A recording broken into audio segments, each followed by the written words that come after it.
YouTube channel में हार्दिक स्वागत है। आज हम कॉग्निटिव साइकोलॉजी का बहुत ही इम्पॉर्टेंट पार्ट पढ़ेंगे जिसको हम डोमेन्स ऑफ कॉग्निटिव साइकोलॉजी कहते हैं और ये बहुत ही इम्पॉर्टेंट है। आप अगर पिछले साल के क्वेश्चन पेपर्स को उठा के देखेंगे तो आप महसूस करेंगे कि ये ऑलमोस्ट हर साल ही रिपीट होता है। चलिए अब टाइम वेस्ट ना करते हुए स्टार्ट करते हैं। सबसे पहले डोमेन्स ऑफ कॉग्निटिव साइकोलॉजी में हमें इसको पढ़ने से पहले ज़रूरी है कि हम ये जानें कि कॉग्निटिव साइकोलॉजी है क्या। कॉग्निटिव साइकोलॉजी को बहुत ही सिंपल वर्ड्स में कहते हैं कि cognitive psychology is the study of human mind, how humans think.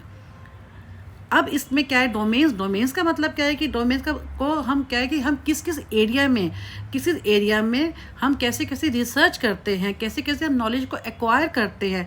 This all about domains.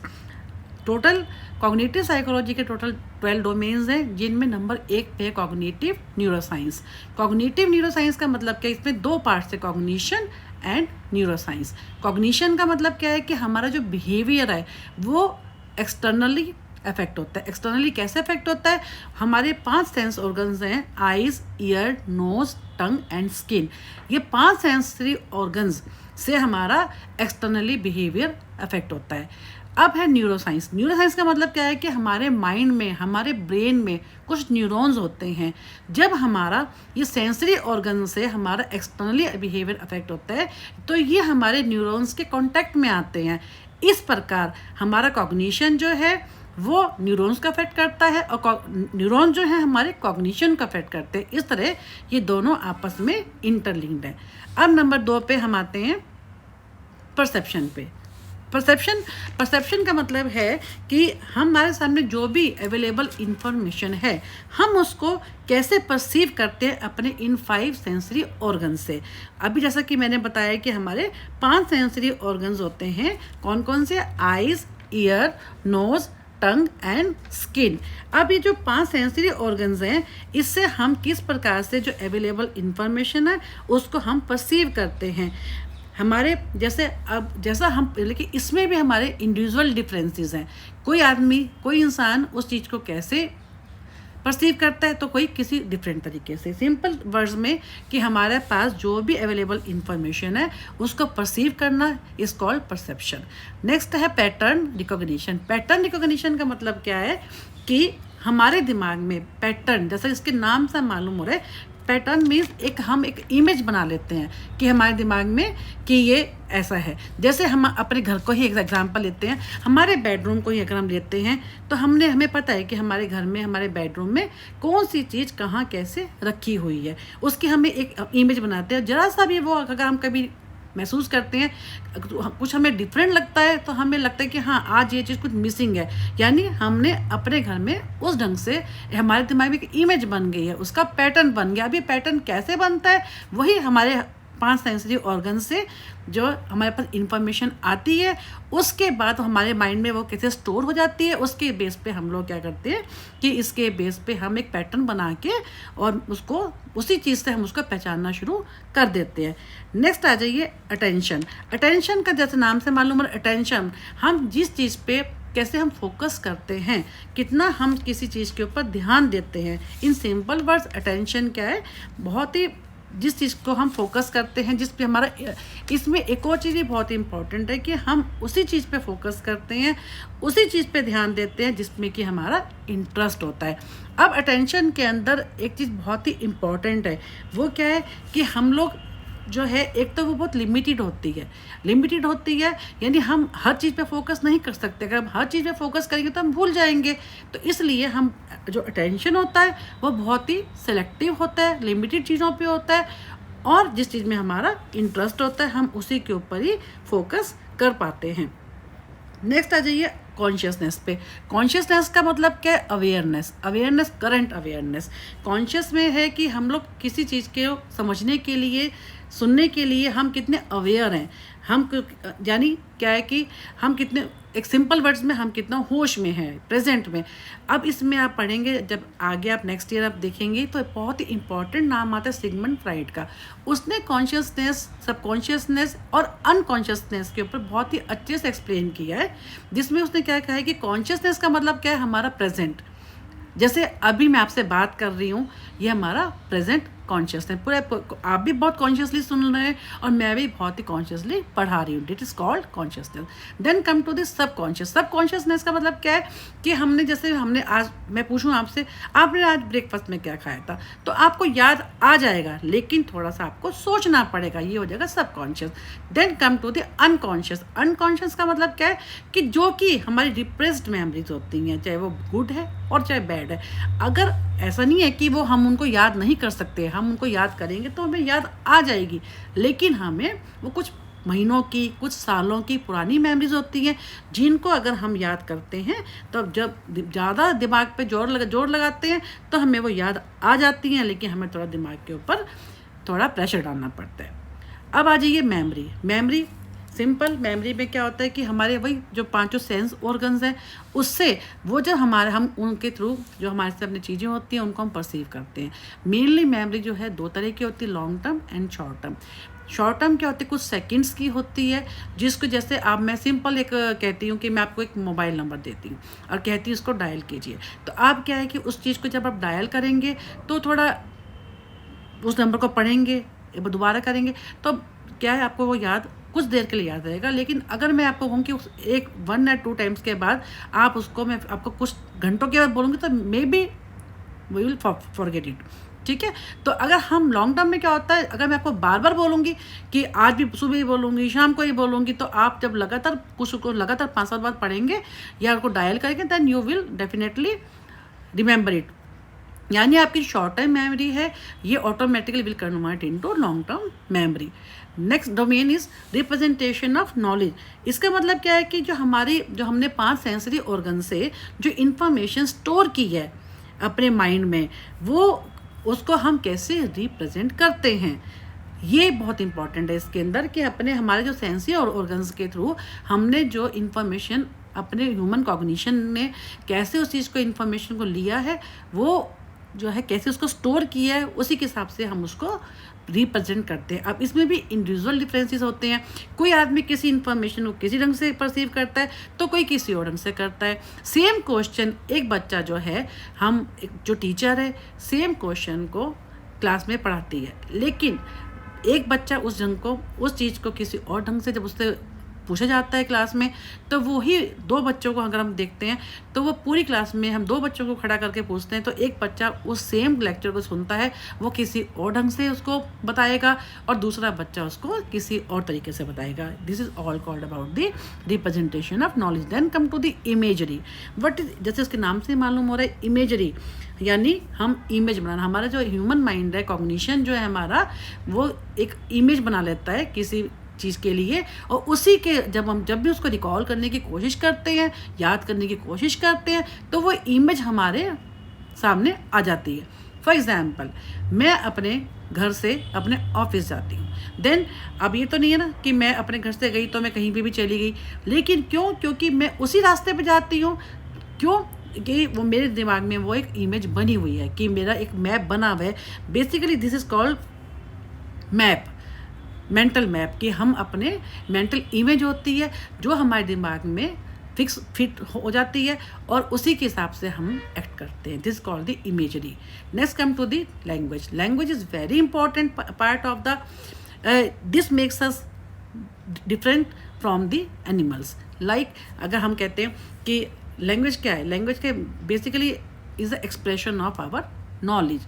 जैसे एक ह्यूमन जो है वो वही अपने 5 सेंसरी ऑर्गन से जो वो परसीव करता है, उसी के हिसाब से वो एक्सप्रेस कर पाता है। एक छोटा बच्चा जो है वो, उसको छोटे बच्चे को शुरू से ही बोलना सिखाया जाता है। वो हर स्टेज में धीरे धीरे करके जब बोलता है, वो अपनी जो उसकी फीलिंग्स हैं, जो उसके थॉट्स हैं, उसको एक लैंग्वेज के थ्रू ही वो एक्सप्रेस कर पाता है। तो इस रंग से लैंग्वेज जो है बहुत ही इंपॉर्टेंट एस्पेक्ट है, जिसमें हम अपनी वर्ड्स को के थ्रू हम अपनी थिंकिंग को, अपने जो हमारे विचार हैं उनको एक्सप्रेस कर पाते हैं। Next come to the developmental psychology. What is developmental psychology?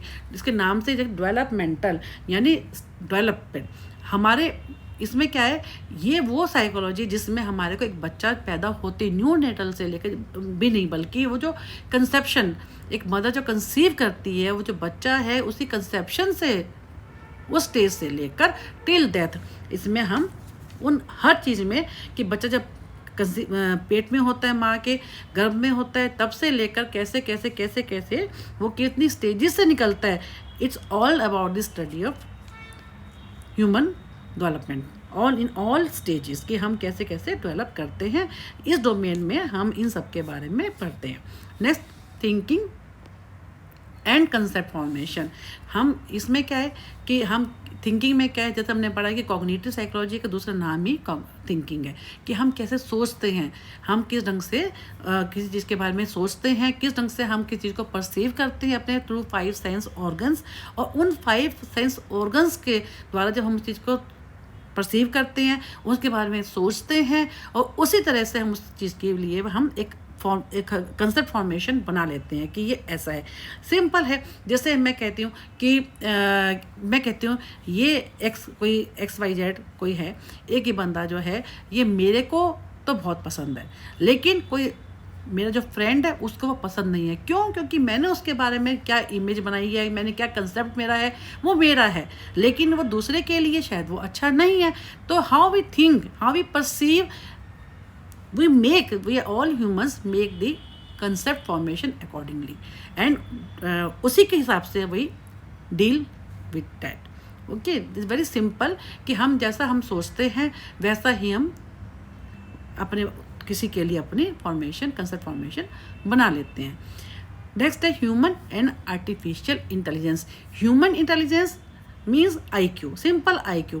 एक हम जो हमारा ह्यूमन माइंड है वो क्या है कि एक बच्चा जैसा है, छोटा है, वो जब वो पढ़ना चाहता है तो हम उसको सिखाते हैं कि वो कैसे उस चीज़ को, उसका ब्रेन जो है परसीव करता है, कैसे वो IQ उसका तेज होता है, और कैसे वो मतलब कि उसको एक्सप्रेस करता है। जैसे ह्यूमन IQ का मतलब है कि हम कैसे नॉलेज अटेन करता है ना, कैसे एक्वायर करता है, कैसे वो उसका फिर जब याद करना चाहता है तो याद भी करता है, यानी वो कैसे अपनी लाइफ में नॉलेज को गेन करता है। ये हो गया ह्यूमन इंटेलिजेंस। देन कम, अब ह्यूमन इंटेलिजेंस ने क्या किया है, एक आर्टिफिशियल इंटेलिजेंस को बनाया। आर्टिफिशियल इंटेलिजेंस क्या है? Simply man made intelligence, like computers, robots. इसमें क्या है, आजकल हम जैसा कि हम देखते हैं कि आजकल हमारा बहुत सारा काम जो है पहले मैनुअल होता था, अब वो कंप्यूटर्स पे शिफ्ट हो गया है। कंप्यूटर्स क्या है, इसमें क्या किया है कि ह्यूमंस ने ही कुछ फंक्शंस कंप्यूटर में फीड कर दिए हैं।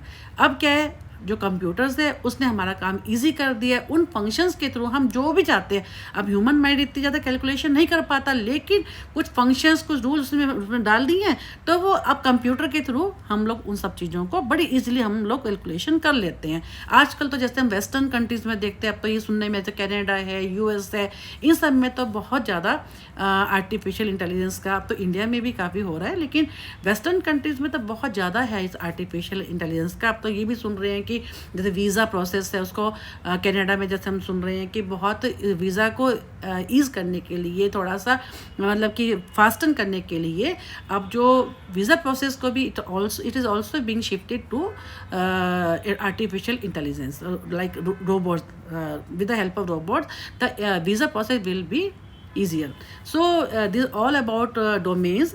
जहाँ तक मैं समझती हूँ, मैंने आप लोगों को बहुत ही सिंपल लैंग्वेज में समझाया है। फिर भी आप लोगों को कोई डाउट हो, then please write to me in the chat box and I will try to solve all of your queries. So अगर मैं आपसे फिर भी रिक्वेस्ट करूँगी कि आप लोग मेरी वीडियो को लाइक करें, शेयर कीजिए, और साथ में बेल आइकन को ज़रूर प्रेस करें, ताकि जैसे ही मैं कोई नई वीडियो डालूँगी तो आपके पास नोटिफिकेशन आ जाएगी। और साथ में आपसे रिक्वेस्ट है, मैक्सिमम लोगों को ये शेयर करें और सब्सक्राइब करें। Thank you very much. स्वागत है। आज हम करेंगे MPC 001 का ब्लॉक 1 यूनिट 2 स्टार्ट करेंगे, information processing in learning and memory. इस यूनिट में हम लर्निंग एंड मेमोरी को स्टार्ट करेंगे। लर्निंग, सबसे पहले हम जानेंगे व्हाट इज़ लर्निंग। लर्निंग का मतलब क्या है? लर्निंग जिसमें हम कुछ भी नया सीखते हैं, हमारी स्किल्स, हमारी understanding, all are learning. Yeah, we can say in another words, learning is a process of gathering information and changing the same into knowledge. Acquiring new skills is called the learning. अब Benjamin Bloom ने learning के total 3 domains कहे हैं जो कि बहुत important है। कई बार एग्जाम में शॉर्ट नोट्स में आ जाता है cognitive, first is cognitive, second is psychomotor and third is affective. Cognitive के नाम से मालूम है जिसमें हमारे मेंटल प्रोसेसेस इन्वॉल्व हैं। जैसे मैंने आपको पिछली वीडियो में भी कहा था कि कॉग्निशन का मतलब क्या है, हमारे मेंटल प्रोसेसेस, जिसमें जैसे कि हम कहते हैं to recall, calculate, discuss, analyse, problem solve, this all are related to cognition. Second is psychomotor mean जहाँ पे हमारी मसल्स इन्वॉल्व होती हैं, जैसे to dance, swim, ski, dive, drive, जहाँ पे हमारी फिजिकल एक्टिविटीज़ होती हैं। थर्ड इज अफेक्टिव, जिसमें हमारी इमोशंस, नाम से ही मालूम हो रहा है अफेक्टिव यानी emotions, love, fear, hate, worship, ये सभी हमारा अफेक्टिव पार्ट में आता है। जैसे इन्होंने बहुत अच्छा एग्जाम्पल भी दिया हुआ है कि अगर हम चेस खेलते हैं तो हमारे को चेस खेलने के जो हमारे को रूल्स पता है, डेट इज़ उसमें क्या है, हमारा कॉग्निशन पार्ट इन्वॉल्व होता है। अब हमारे को रूल्स पता है, ये तो हमारा कॉग्निटिव पार्ट हो गया। अब हम जो चेस की जो पीसीज हैं उनको जो सेट करते हैं उसमें हमारा क्या होता है, साइकोमोटर इन्वॉल्व होता है। देन अगर हम उसके बाद हमने रूल देख लिए, उसमें हमारा कॉग्निशन आ गया, हमने पीसीज को सेट कर दिया, उसमें हमारी साइकोमोटर आ गया। अब क्या है, हम चेस तभी खेलेंगे जब हमारा को उससे प्यार होगा, हम उसको खेलना चाहेंगे, हमारा उसमें इंटरेस्ट होगा, यानी उसमें हमारी इमोशंस आ गई, फीलिंग्स आ गई, तो वो क्या हो गया, हमारा effective part. Next come to the memory के अंदर क्या है, जैसे 3 तरह की मेमोरी को में डिवाइड किया गया है मेमोरी को, sensory, short term and long term. Sensory हमने पिछली वीडियो में भी किया था। सेंसरी जिसमें वो मेमोरी जिसमें हमारे 5 सेंस ऑर्गन्स जो है वो इन्वॉल्व होते हैं। कौन कौन से था 5? Hearing, vision, touch, smell and taste. ये जो भी इंफॉर्मेशन हमारे को हमारे सेंसरी ऑर्गन से मिलती है, इन 5 सेंसरी ऑर्गन से जो भी इंफॉर्मेशन आती है वो हमारे इंफॉर्मेशन सबसे पहले हमारे ब्रेन तक जाती है, और फिर वो ब्रेन के थ्रू, वो हमारे ट्रांसडक्शन के थ्रू हमारे ब्रेन तक जाकर फिर वो न्यूरॉन्स के में कन्वर्ट हो जाती है, न्यूरॉन्स से मिलती है। हम जो भी देखते हैं, सुनते हैं, वो हमारे न्यूरॉन्स के जरिए वो स्टोर हो जाती है, और ये बहुत ही सेकंड्स में होती है। हाफ सेकंड जो होती है विज़न के लिए होती है, 3 सेकंड फॉर हियरिंग होती है। नेक्स्ट जो है शॉर्ट टर्म मेमोरी जो है, इसमें जैसे ये भी बहुत छोटी होती है, 3 सेकंड्स तक ही शॉर्ट टर्म मेमोरी होती है। इसमें क्या होता है कि एक लिमिटेड इन्फॉर्मेशन, हम सारी इन्फॉर्मेशन को तो स्टोर नहीं कर सकते, याद नहीं रख सकते, सिर्फ वही, जैसे मैंने आपको ये पिछली वीडियो में भी बताया था कि शॉर्ट टर्म मेमोरी क्या होती है, वो उसकी नेचर बहुत लिमिटेड होती है। वही इन्फॉर्मेशन स्टोर होती है जो कि लिमिटेड होती है, और जिसमें हमारा इंटरेस्ट होता है जो कि सेलेक्टिव होती है, क्योंकि हम एक बार में सारी इन्फॉर्मेशन को स्टोर नहीं कर सकते, क्योंकि ये शॉर्ट टर्म की जो ड्यूरेशन है वो भी 3 से 20 सेकेंड ही होती है। उसके बाद ही अगर उसको जैसी नई इन्फॉर्मेशन आती है, ये ऑटोमेटिकली वैनिश हो जाती है, डिस्कार्ड हो जाती है।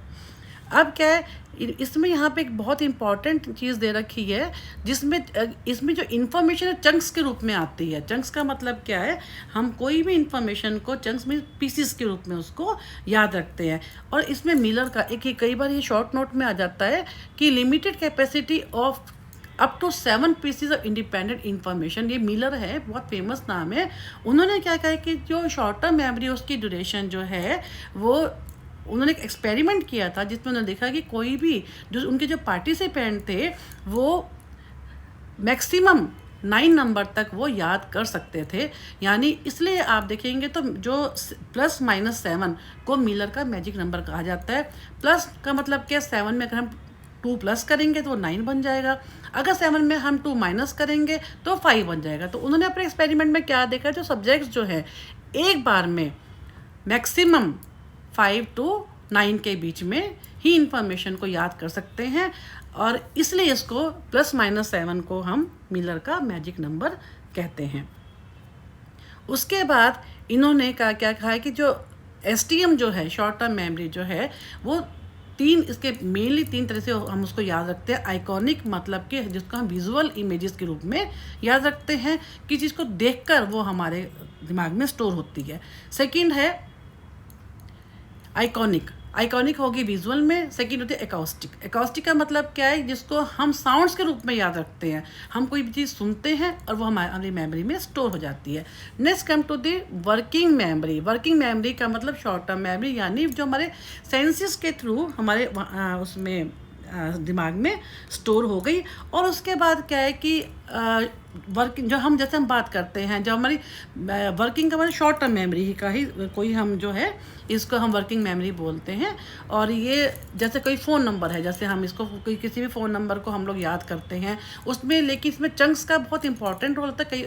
कई मान लो 10 डिजिट्स का जो फ़ोन नंबर है उसको हम चंक्स में याद कर लेते हैं। कि चंक्स का मतलब क्या है, 10 डिजिट का फ़ोन नंबर है, हमने 5 डिजिट को एक तरफ कर देते हैं, 5 को एक तरफ कर देते हैं। या हम अपने जिस चीज़ हम फेमिलियर होते हैं, जिस चीज़ में हमारा इंटरेस्ट होता है, हम उस तरह से उस चीज़ को याद कर लेते हैं।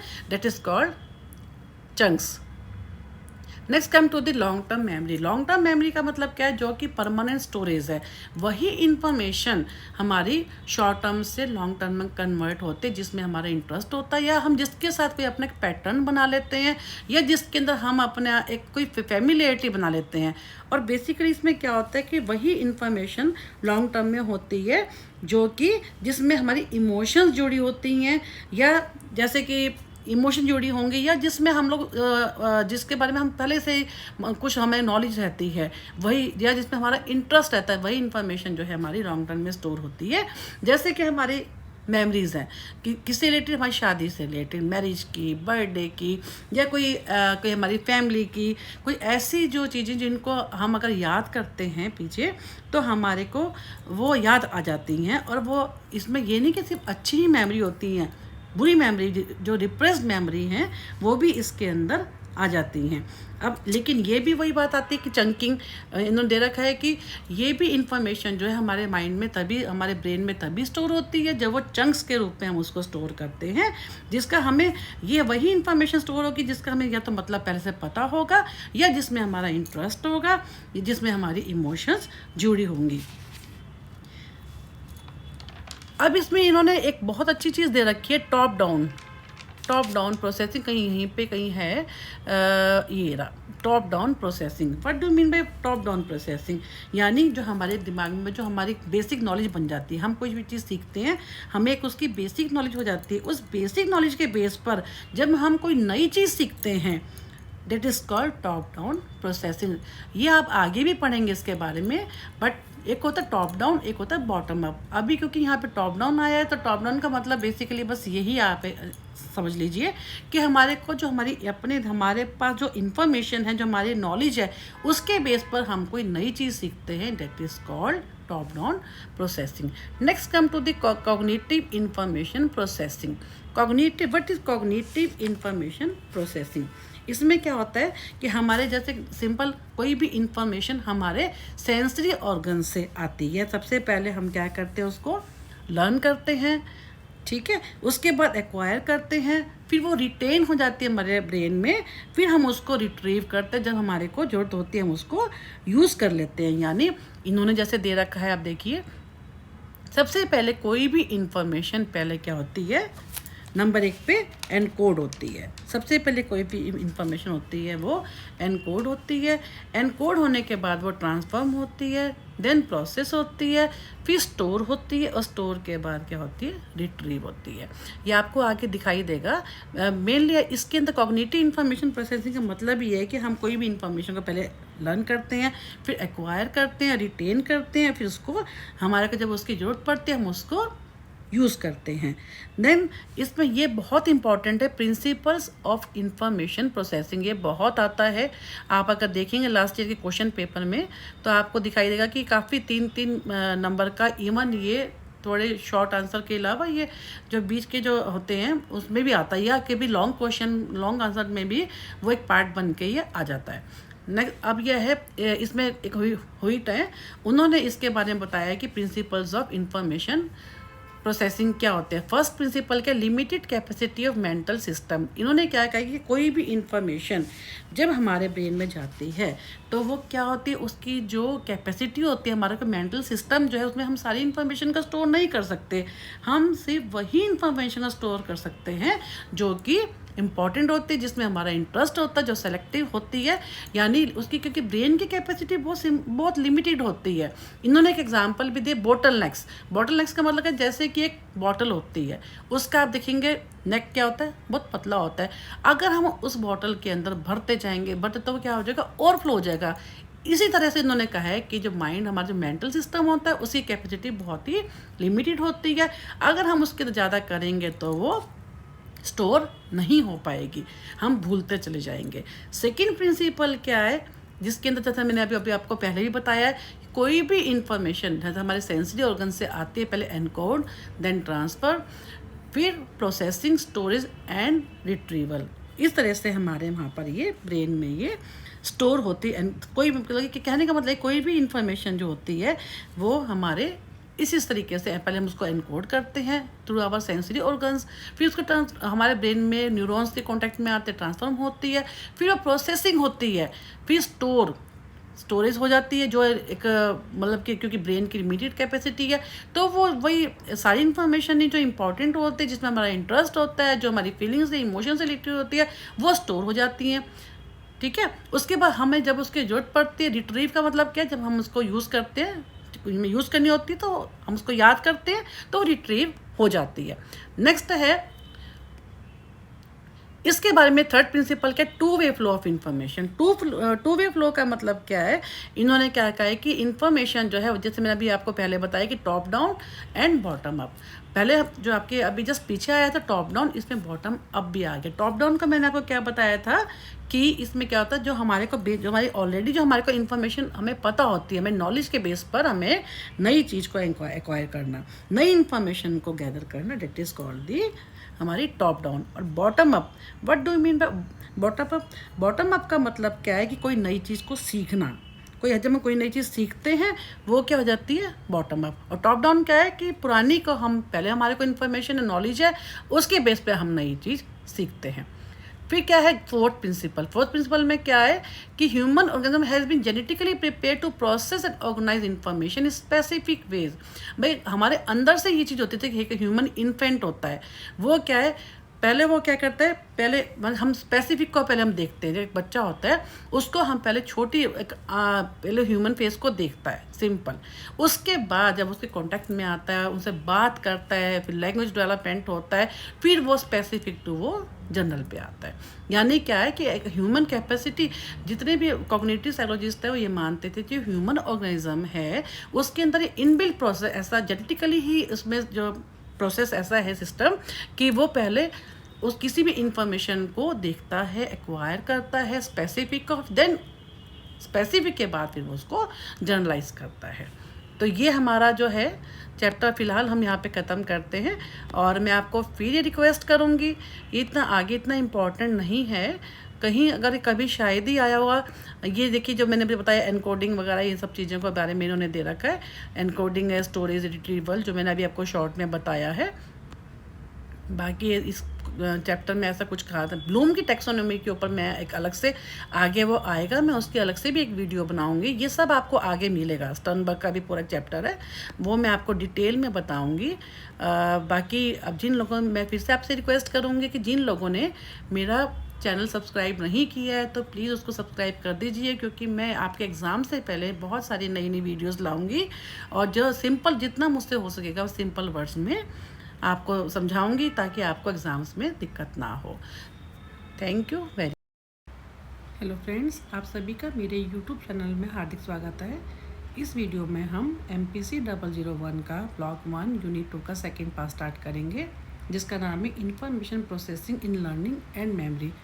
इस यूनिट में आज हम थ्योरीज ऑफ इंफॉर्मेशन प्रोसेसिंग के बारे में पढ़ेंगे, जिसमें एक शॉर्ट में जो है नंबर 1 पे designing instruction and incorporates best practices for information processing. इसमें क्या है, इसका जो बेसिक आइडिया वो ये है कि इंस्ट्रक्टर्स होते हैं, ये जो एडुकेटर्स होते हैं, जो टीचर्स होते हैं, उनको कोई भी इंस्ट्रक्शन देने से पहले, कुछ भी डिज़ाइन करने से पहले, उनको इस चीज़ का उनके दे मस्ट हैव नॉलेज कि हाउ इंफॉर्मेशन प्रोसेसेस, यानी जिसको जो स्टूडेंट्स हैं, लर्नर्स हैं, उनके अंदर जो जो उनको वो इंस्ट्रक्शन देंगे, उनके लिए जो करिकुलम में कुछ भी डिज़ाइन करेंगे, तो उनको ये मालूम होना चाहिए कि इन्फॉर्मेशन जो है किस तरह से प्रोसेस होती है, उसकी नॉलेज होनी चाहिए और कैसे इन्फॉर्मेशन को हम लॉन्ग टर्म मेमोरी के अंदर ट्रांसफ़र कर सकते हैं। If learning is to occur, educators must ensure that new information is processed in such a way that it can be retained in long-term memory.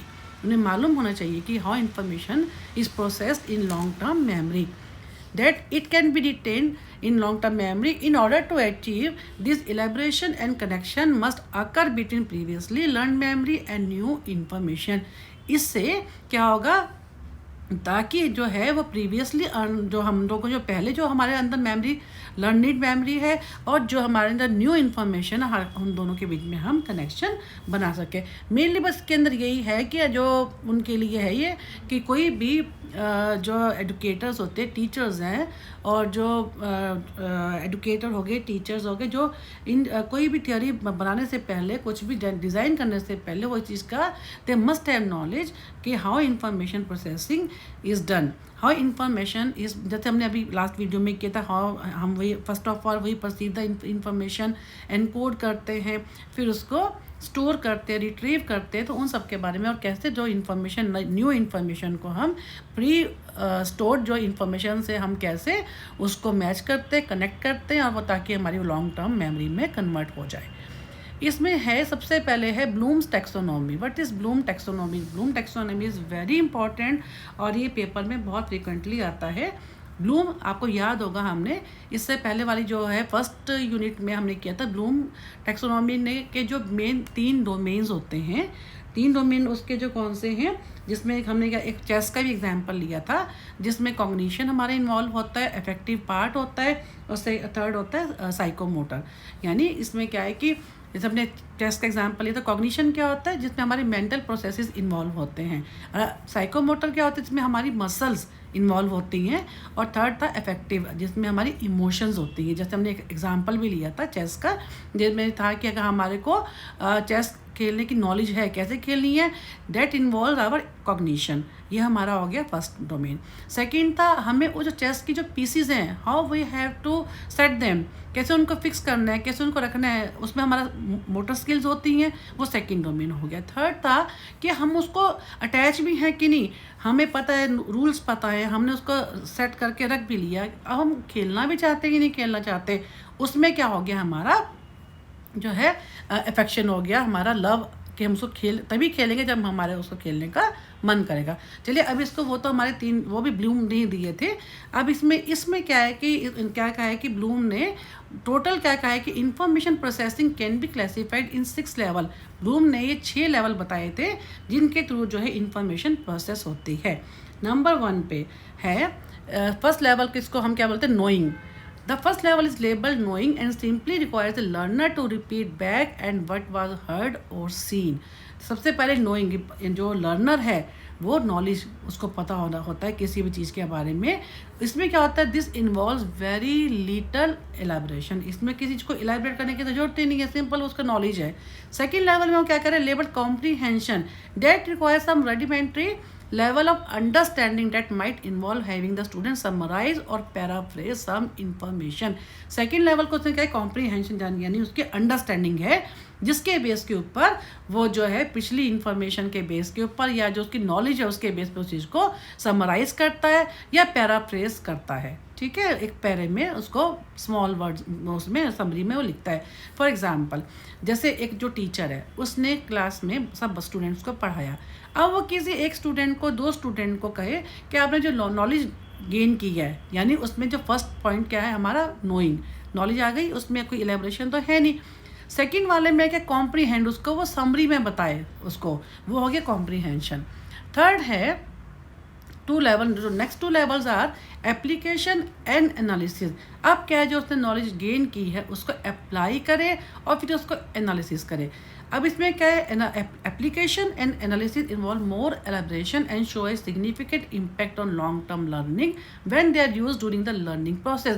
यानी एप्लीकेशन क्या है, जो हम लोगों ने नॉलेज गेन की है, हमें जो नॉलेज हुई है, जिसको हमने अंडरस्टैंड किया, अब उसको हम अप्लाई करें। Application involve using the concepts और principle to solve a problem. उस चीज़ को हम अब अप्लाई करने का टाइम आ गया, प्रैक्टिकल करने का टाइम आ गया, जिसके अंदर क्या है कुछ हद तक इलेबोरेशन आती है। देन उसमें क्या क्या एनालिसिस, कि वो जो हमने किया है वो सही है या नहीं है, उसकी उस चीज़ को हम एनालिसिस करेंगे कि उसका हमारे को क्या बेनिफिट है, किस लिए हमने वो किया है, वो सब क्या आ जाएगा, एनालिसिस हो गया। The last 2 levels are synthesis and evaluation. Synthesis का क्या है कि जिसके अंदर स्मॉल पार्ट्स को जोड़कर हम उसको एक बड़ा वो बना लेते हैं। जैसे सिंथेसिस में क्या है, थोड़ा सा कॉम्प्लेक्स है, इसमें हायर लेवल ऑफ इलेबोरेशन चाहिए, इसमें इलेबोरेशन बहुत चाहिए सिंथेसिस में भी और इवेल्यूशन में भी। ये जिसके अंदर एक बेसिकली क्या, सिंथेसिस में हम क्वालिटी को देखते हैं कि हमने कैसे हम लोगों ने उस इंफॉर्मेशन को इकट्ठा किया है। जैसे इसने कहा है ना कि synthesis involve putting the parts और components together in a original manner, while evaluation is a process of making judgements based on comparison to a standard. Synthesis में क्या है कि वो इंफॉर्मेशन को इकट्ठा करना है बेसिकली, और जो है इवैल्यूएशन को भी इवैल्यूएट करना उस चीज़ के बारे में, फाइनली उस चीज़ के बारे में वो करना। एक्चुअली क्या है, इसके ऊपर भी एक डिस्प्यूट चल रहा है, जिसमें कोई शुरू के 4 डोमेन जो 4 लेवल्स हैं वो ठीक है, लेकिन सिंथेसिस और इवैल्यूएशन में यह है कि पहले इवैल्यूएशन पहले हो और सिंथेसिस पहले हो। तो इसमें यह कि पर यह है कि 6 लेवल्स हैं इसके। अब मैं आपको एक बहुत ही सिंपल एक एग्जांपल देती हूँ। मान लीजिए हम मार्केट में, मुझे फ्रूट लेने जाना है, सिंपल, ठीक है, मैं फ्रूट लेने चली गई।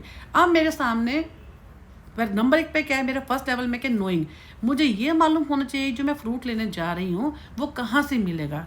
बिल्कुल सिंपल वर्ड्स में आपको समझा रही हूँ, बड़े आराम से ये ब्लूम की टैक्सोनॉमी आपको इस एग्जांपल से समझ में आ जाएगी। जैसे मैं फ्रूट लेने जाना है मुझे, तो मैं मार्केट गई, मुझे ये मालूम होना चाहिए कि मैं कहाँ पे मुझे फ्रूट मिलेगा, that is the first level, knowing. Then उसके बाद सेकेंड पार्ट में क्या है, इन्होंने क्या कहा है, अंडरस्टैंडिंग। अंडरस्टैंडिंग का मैं देखो ये कॉम्प्रीहेंशन, इसमें मुझे ये मालूम होना चाहिए कि फ्रूट कहाँ मिलेगा। अब मैं अगर फ्रूट मिल रहा है फ्रूट मार्केट में, तो मैं उसको कहीं मॉल में ऐसी जगह तो नहीं लेने जाऊंगी ना जहाँ पे जो है क्लोथ्स मिल रहे होंगे, कपड़े मिल रहे होंगे। तो यानी मेरी अंडरस्टैंडिंग है कि वो कहाँ मिलेगा, मैं वहाँ पहुँच जाऊँगी। नेक्स्ट 2 लेवल क्या, एप्लीकेशन एंड एनालिसिस। अब क्या है, एप्लीकेशन में क्या है, मेरे को नॉलेज है कहाँ मिलेगा और मैं वहाँ चली गई। अब मुझे ये क्या है, एप्लीकेशन अपनी प्रीवियस नॉलेज के बेस के ऊपर, मान लो ये 2-3 जो हैं उनके 2 खड़े हुए हैं फ्रूट्स वाले, मैं दोनों के पास गई, मैं अपनी नॉलेज का अप्लाई किया कि मैं कहाँ से लूँ उसको। एनालिसिस में क्या आ जाएगा कि मैं उसको देखूँ कि मुझे ये दोनों से मैंने बात कर ली, अब मुझे ये देखना है कि मुझे किससे लेना है। उसी एनालिसिस, मान लो एक 100 रुपये केजी दे रहा है, एक 80 रुपये केजी दे रहा है, तो मैं इस चीज़ को सोचूं, एनालिसिस करूं कि क्या मैं जो है इससे लूँ या इससे लूँ, ये अपने माइंड में मैं इसको एनालिसिस करूँगी। उसके बेस के ऊपर नंबर 5 पे क्या है, इवैल्यूएशन और सिंथेसिस। अब यहाँ पे आता है सिंथेसिस में क्या है, या तो मैं प्रीवियस बेस पे सब पार्ट्स को जोड़ के वो करूँ या इवैल्यूएट करूँ। यानी उसके बाद क्या होगा, सिंथेसिस में क्या है कि मैं इस चीज़ को कंपेयर करूँ, इसको मैंने दोनों का रेट पूछ लिया, उसके बाद मैं देखूँ कि मुझे क्वालिटी को मैं देखूँ, है ना, कि मुझे दोनों से मैंने रेट पूछ लिया, उसके बाद मैं देखूं कि क्वालिटी कैसी है उसकी, उसका प्राइस कैसा है, उन सब चीज़ों को कंपेयर करूं और इवैल्यूएशन। उसके बाद क्या फाइनली जो है मैं इस चीज़ को परचेज़ कर लूँ, ठीक है, इवैल्यूएट करके कि नहीं, अगर मैं इससे लेती हूँ तो ये मान लो 100 दे रहा है, तो इसकी क्वालिटी कैसी है, और इससे लूँगी दूसरे वाले से लूँगी तो वो 80 रुपीज़ दे रहा है, उसकी चीज़ की क्वालिटी कैसी है। तो मेरे लिए कहने का मतलब ये है कि ये बहुत ही सिंपल एग्जांपल से मैंने आपको समझाया कि ब्लूम की टैक्सोनॉमी है, उसमें क्या है कि 6 लेवल उन्होंने कहे हैं। नंबर 1 पे की इंफॉर्मेशन प्रोसेसिंग की है, नंबर 1 पे knowing, second is comprehension, third is application, then 4th is analysis, और 5th और 6th में चाहे आप सिंथेसिस को पहले लिखिए चाहे आप इवैल्यूएशन को पहले लिखिए, पर synthesis and evaluation. Next come to the Sternberg information approach. इसमें क्या है, स्टर्नबर्ग ने क्या कहा है कि इंफॉर्मेशन प्रोसेसिंग क्या है। स्टर्नबर्ग ये मानते थे कि जो इन्फॉर्मेशन जो है उनकी थ्योरी बहुत इंपॉर्टेंट है, या आगे भी डिटेल में बहुत काफ़ी एक फुल चैप्टर आएगा इंफॉर्मेशन प्रोसेसिंग अप्रोच का, स्टर्नबर्ग का। इसमें इन्होंने क्या कहा है कि जो इंफॉर्मेशन प्रोसेस के जो है वो डिसकंटिन्यूस है, यानी जैसे स्टेज थ्योरी जो मानते हैं, स्टेज थ्योरिस्ट क्या मानते हैं, जो हमारी जो इंफॉर्मेशन प्रोसेसिंग है, जो डेवलपमेंट है, वो स्टेज में है। पहले जैसे हमने अभी किया कि पहले प्री नेटल होती है स्टेज, है ना, उसके बाद जैसे आप सेकंड मॉड्यूल में पढ़ेंगे वो मतलब स्टेजेस में इन्फेंसी है, यानी उसमें उसकी अलग होती है, या चाइल्डहुड की अलग होती है, या एडल्ट की, एडोलोसेंट की अलग होती है। लेकिन ये क्या मानते थे स्टर्नबर्ग कि इंफॉर्मेशन प्रोसेसिंग जो होती है वो स्टेज में नहीं होती है, वो कंटिन्यूस प्रोसेस है, वो किसी एक पर्टिकुलर स्टेज से रिलेटेड नहीं है। देखो Sternberg theory suggest that development is skill based and continuous rather than staged and discontinuous as stage theories believe. वो कहते हैं जो स्टेज थ्योरीज क्या मानते हैं कि वो स्टेज में होती है और डिसकंटिन्यूस है, जबकि ये क्या कहते हैं स्टर्नबर्ग कि ये जो है स्किल बेस्ड है और ये लगातार होती है, स्टेज में नहीं होती। And his focus is on intelligence. और स्टर्नबर्ग क्या मानते हैं कि इंटेलिजेंस पे उन्होंने बहुत ज़्यादा फोकस किया है। The focus of intelligence separates his ideas from stage theories because it rejects the idea of incremental stage। वही हर जगह भी बताते हैं कि स्टेजेस में नहीं, और जो इंटेलिजेंस जो होती है वो लाइफ लॉन्ग होती है, वो जो है कॉन्टिन्यूस प्रोसेस है हमारी लाइफ के अंदर। उसके बाद इन्होंने मेन जो इन्होंने जो थ्योरी में ये आता है, देखिए कि जो है in this theory intelligence is comprise of 3 kinds of information processing components: Meta components, performance components and knowledge acquisition components.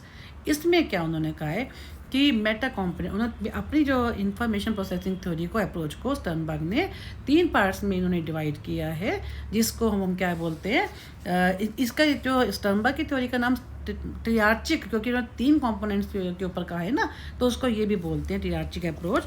Anyway, अब इसमें मेटा कंपोनेंट, बट और मेटा कंपोनेंट क्या होता है, हमारी नॉलेज से रिलेटेड, हम किसी भी अपनी नॉलेज को प्लान करना, उसको कैसे हम प्लानिंग करते हैं, कैसे उसको एग्जीक्यूट करते हैं। देखिए यहाँ पे in Sternberg model each of this components work together to facilitate learning and cognitive development. Meta component are executive in nature, they guide the planning and decision making in reference to the problem solving situation। यानी कि हमारे पास जो Meta component mainly क्या है कि what to do, हम उसके लिए प्लानिंग करते हैं कि हमें कोई भी काम करना है, उसको हमें कैसे करना है, उसको एग्जीक्यूट करना है, वो क्या है, वो मेटा कंपोनेंट्स का से रिलेटेड होते हैं। नेक्स्ट क्या है, परफॉर्मेंस कंपोनेंट्स। परफॉर्मेंस का कंपोनेंट का मतलब हम उसको परफॉर्म करते हैं, यानी हम उसको जो हमने प्लानिंग किया था उसको हम एग्जीक्यूट करते हैं उसके अंदर एक्शंस में।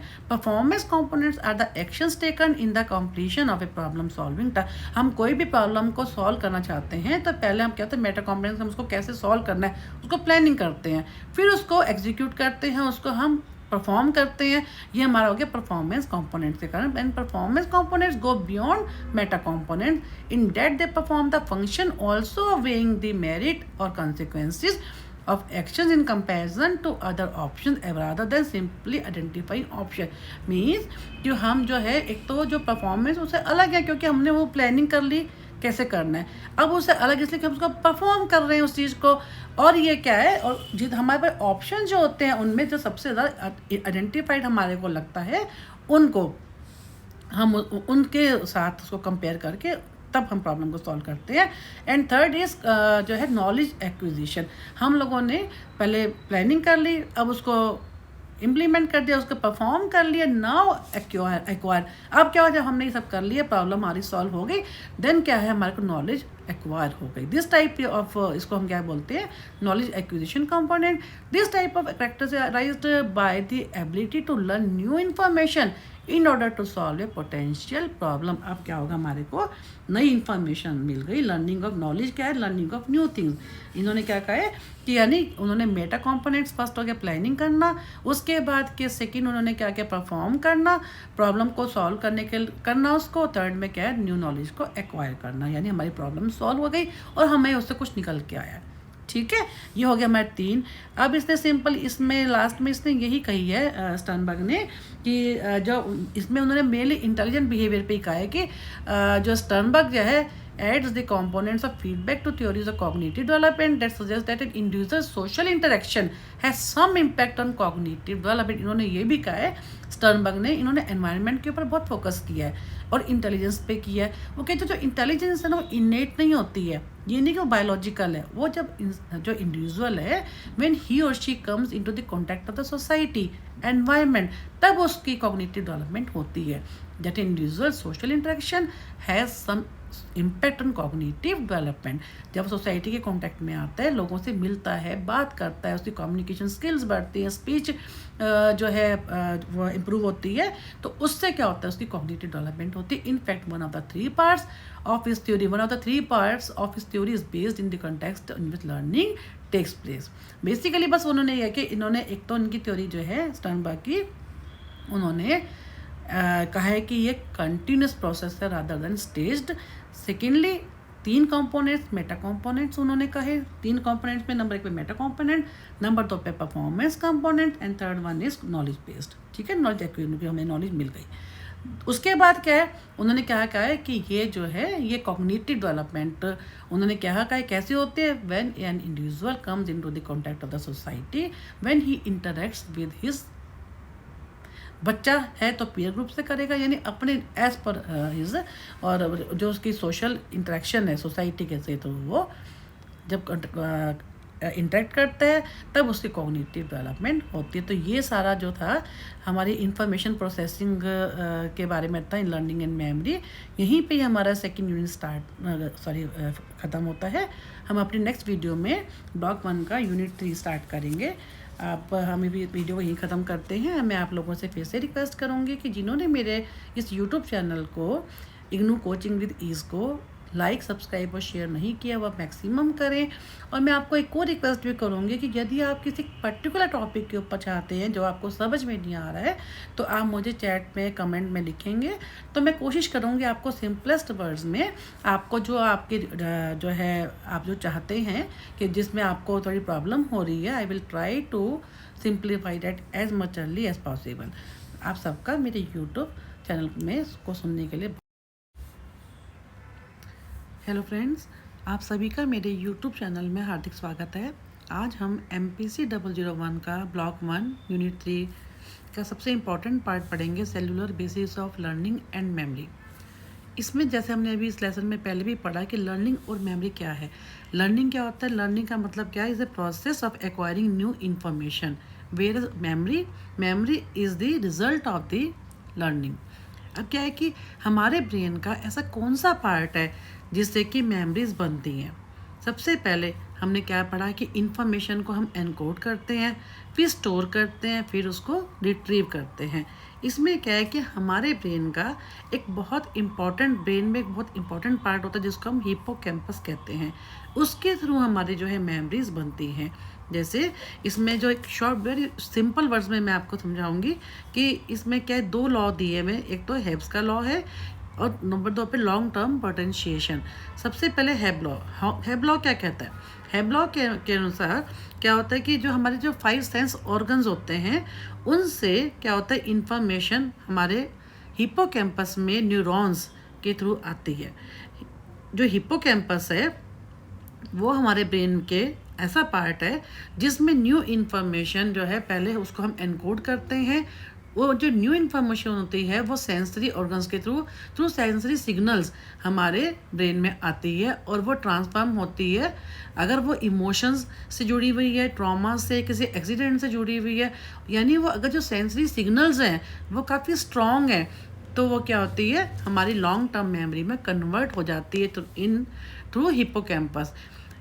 अगर अब क्या है कि ये तो हो गया हिप्पोकैम्पस का कि वो अगर सेंसरी सिग्नल हमारे स्ट्रॉन्ग हैं तो कैसे वो न्यू इन्फॉर्मेशन जो है हमारे हिप्पोकैम्पस में, ब्रेन में लॉन्ग टर्म मेमोरी में कन्वर्ट होती है if it is associated with emotions, trauma and accident. अगर हम उस इंफॉर्मेशन को एसोसिएट किसी इस टाइप की उस इमोशन से नहीं करते, तो क्या है, अगर सिंपल हम किसी जो इन्फॉर्मेशन है वो हमारे सेंसरी ऑर्गन से आई, सेंसरी सिग्नल से हमारे हिप्पोकैम्पस में आई, तो वो ज़्यादा उसमें हमारे कोई उसको हमने कोई रिपीट नहीं किया, तो वो लॉन्ग टर्म की जगह शॉर्ट टर्म मेमोरी में कन्वर्ट होती है।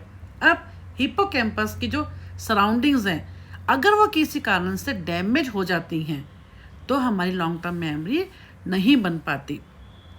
ये सारा इसी के बारे में दिया हुआ है कि जो हिप्पोकैम्पस है उसकी सराउंडिंग है, अगर उसमें ज़रा सा किसी भी उसके पार्ट में, आउटर वॉल्स में कहीं पे भी कोई डैमेज हो जाता है तो लॉन्ग टर्म मेमोरी नहीं बनती, जिस कारण से हमें एमनीसिया हो जाता है।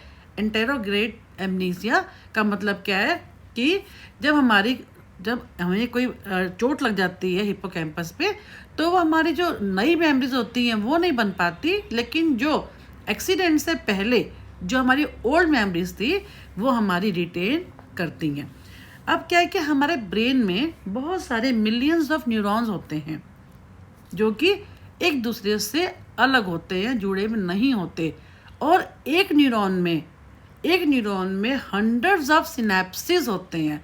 ध्यान से सुनिएगा कि जो न्यूरॉन्स होते हैं हमारे ब्रेन में वो मिलियंस ऑफ न्यूरॉन्स होते हैं, और ये सारे न्यूरॉन्स जो होते हैं ये सब एक दूसरे से अलग होते हैं, और ये न्यूरॉन्स का जो गैप होता है उसको हम सिनेप्सिस कहते हैं। और ये सब न्यूरॉन्स जो हैं आपस में अलग होते हैं, इनका जो गैप होता है वो सिनेप्सिस होता है, और ये आपस में जैसी कोई इन्फॉर्मेशन हमारे पास आती है। अब क्या होता है कि इन्फॉर्मेशन ब्रेन में आ गई, अब इन न्यूरॉन्स में काम क्या होता है, इनके जो कनेक्शंस होते हैं वो कितने स्ट्रॉन्ग हैं उस पे डिपेंड करता है लॉन्ग टर्म मेमोरी पे। अगर हमारी जो मेमोरीज हैं वो न्यूरॉन्स के कनेक्शन से क्योंकि बनती हैं, अगर न्यूरॉन्स में आपस में कनेक्शन स्ट्रॉन्ग है, यानी क्या जो न्यूरॉन्स जो है उसमें क्या होता है, न्यूरॉन्स को भी हम अलग, जो उसका जो बीच के जैसे हमने बताया जो गैप है उसको सिनेप्सिस कहते हैं। लेकिन उसमें भी क्या है, सिनेप्सिस में भी एक होता है प्री सिनेप्टिक पार्ट, फिर बीच में सिनेप्सिस, और उसके बाद होता है पोस्ट सिनेप्टिक पार्ट। यानी जो हमारी कोई भी नई इंफॉर्मेशन होती है वो न्यूरॉन्स को के स्ट्रॉन्ग कनेक्शंस के ऊपर डिपेंड करती है।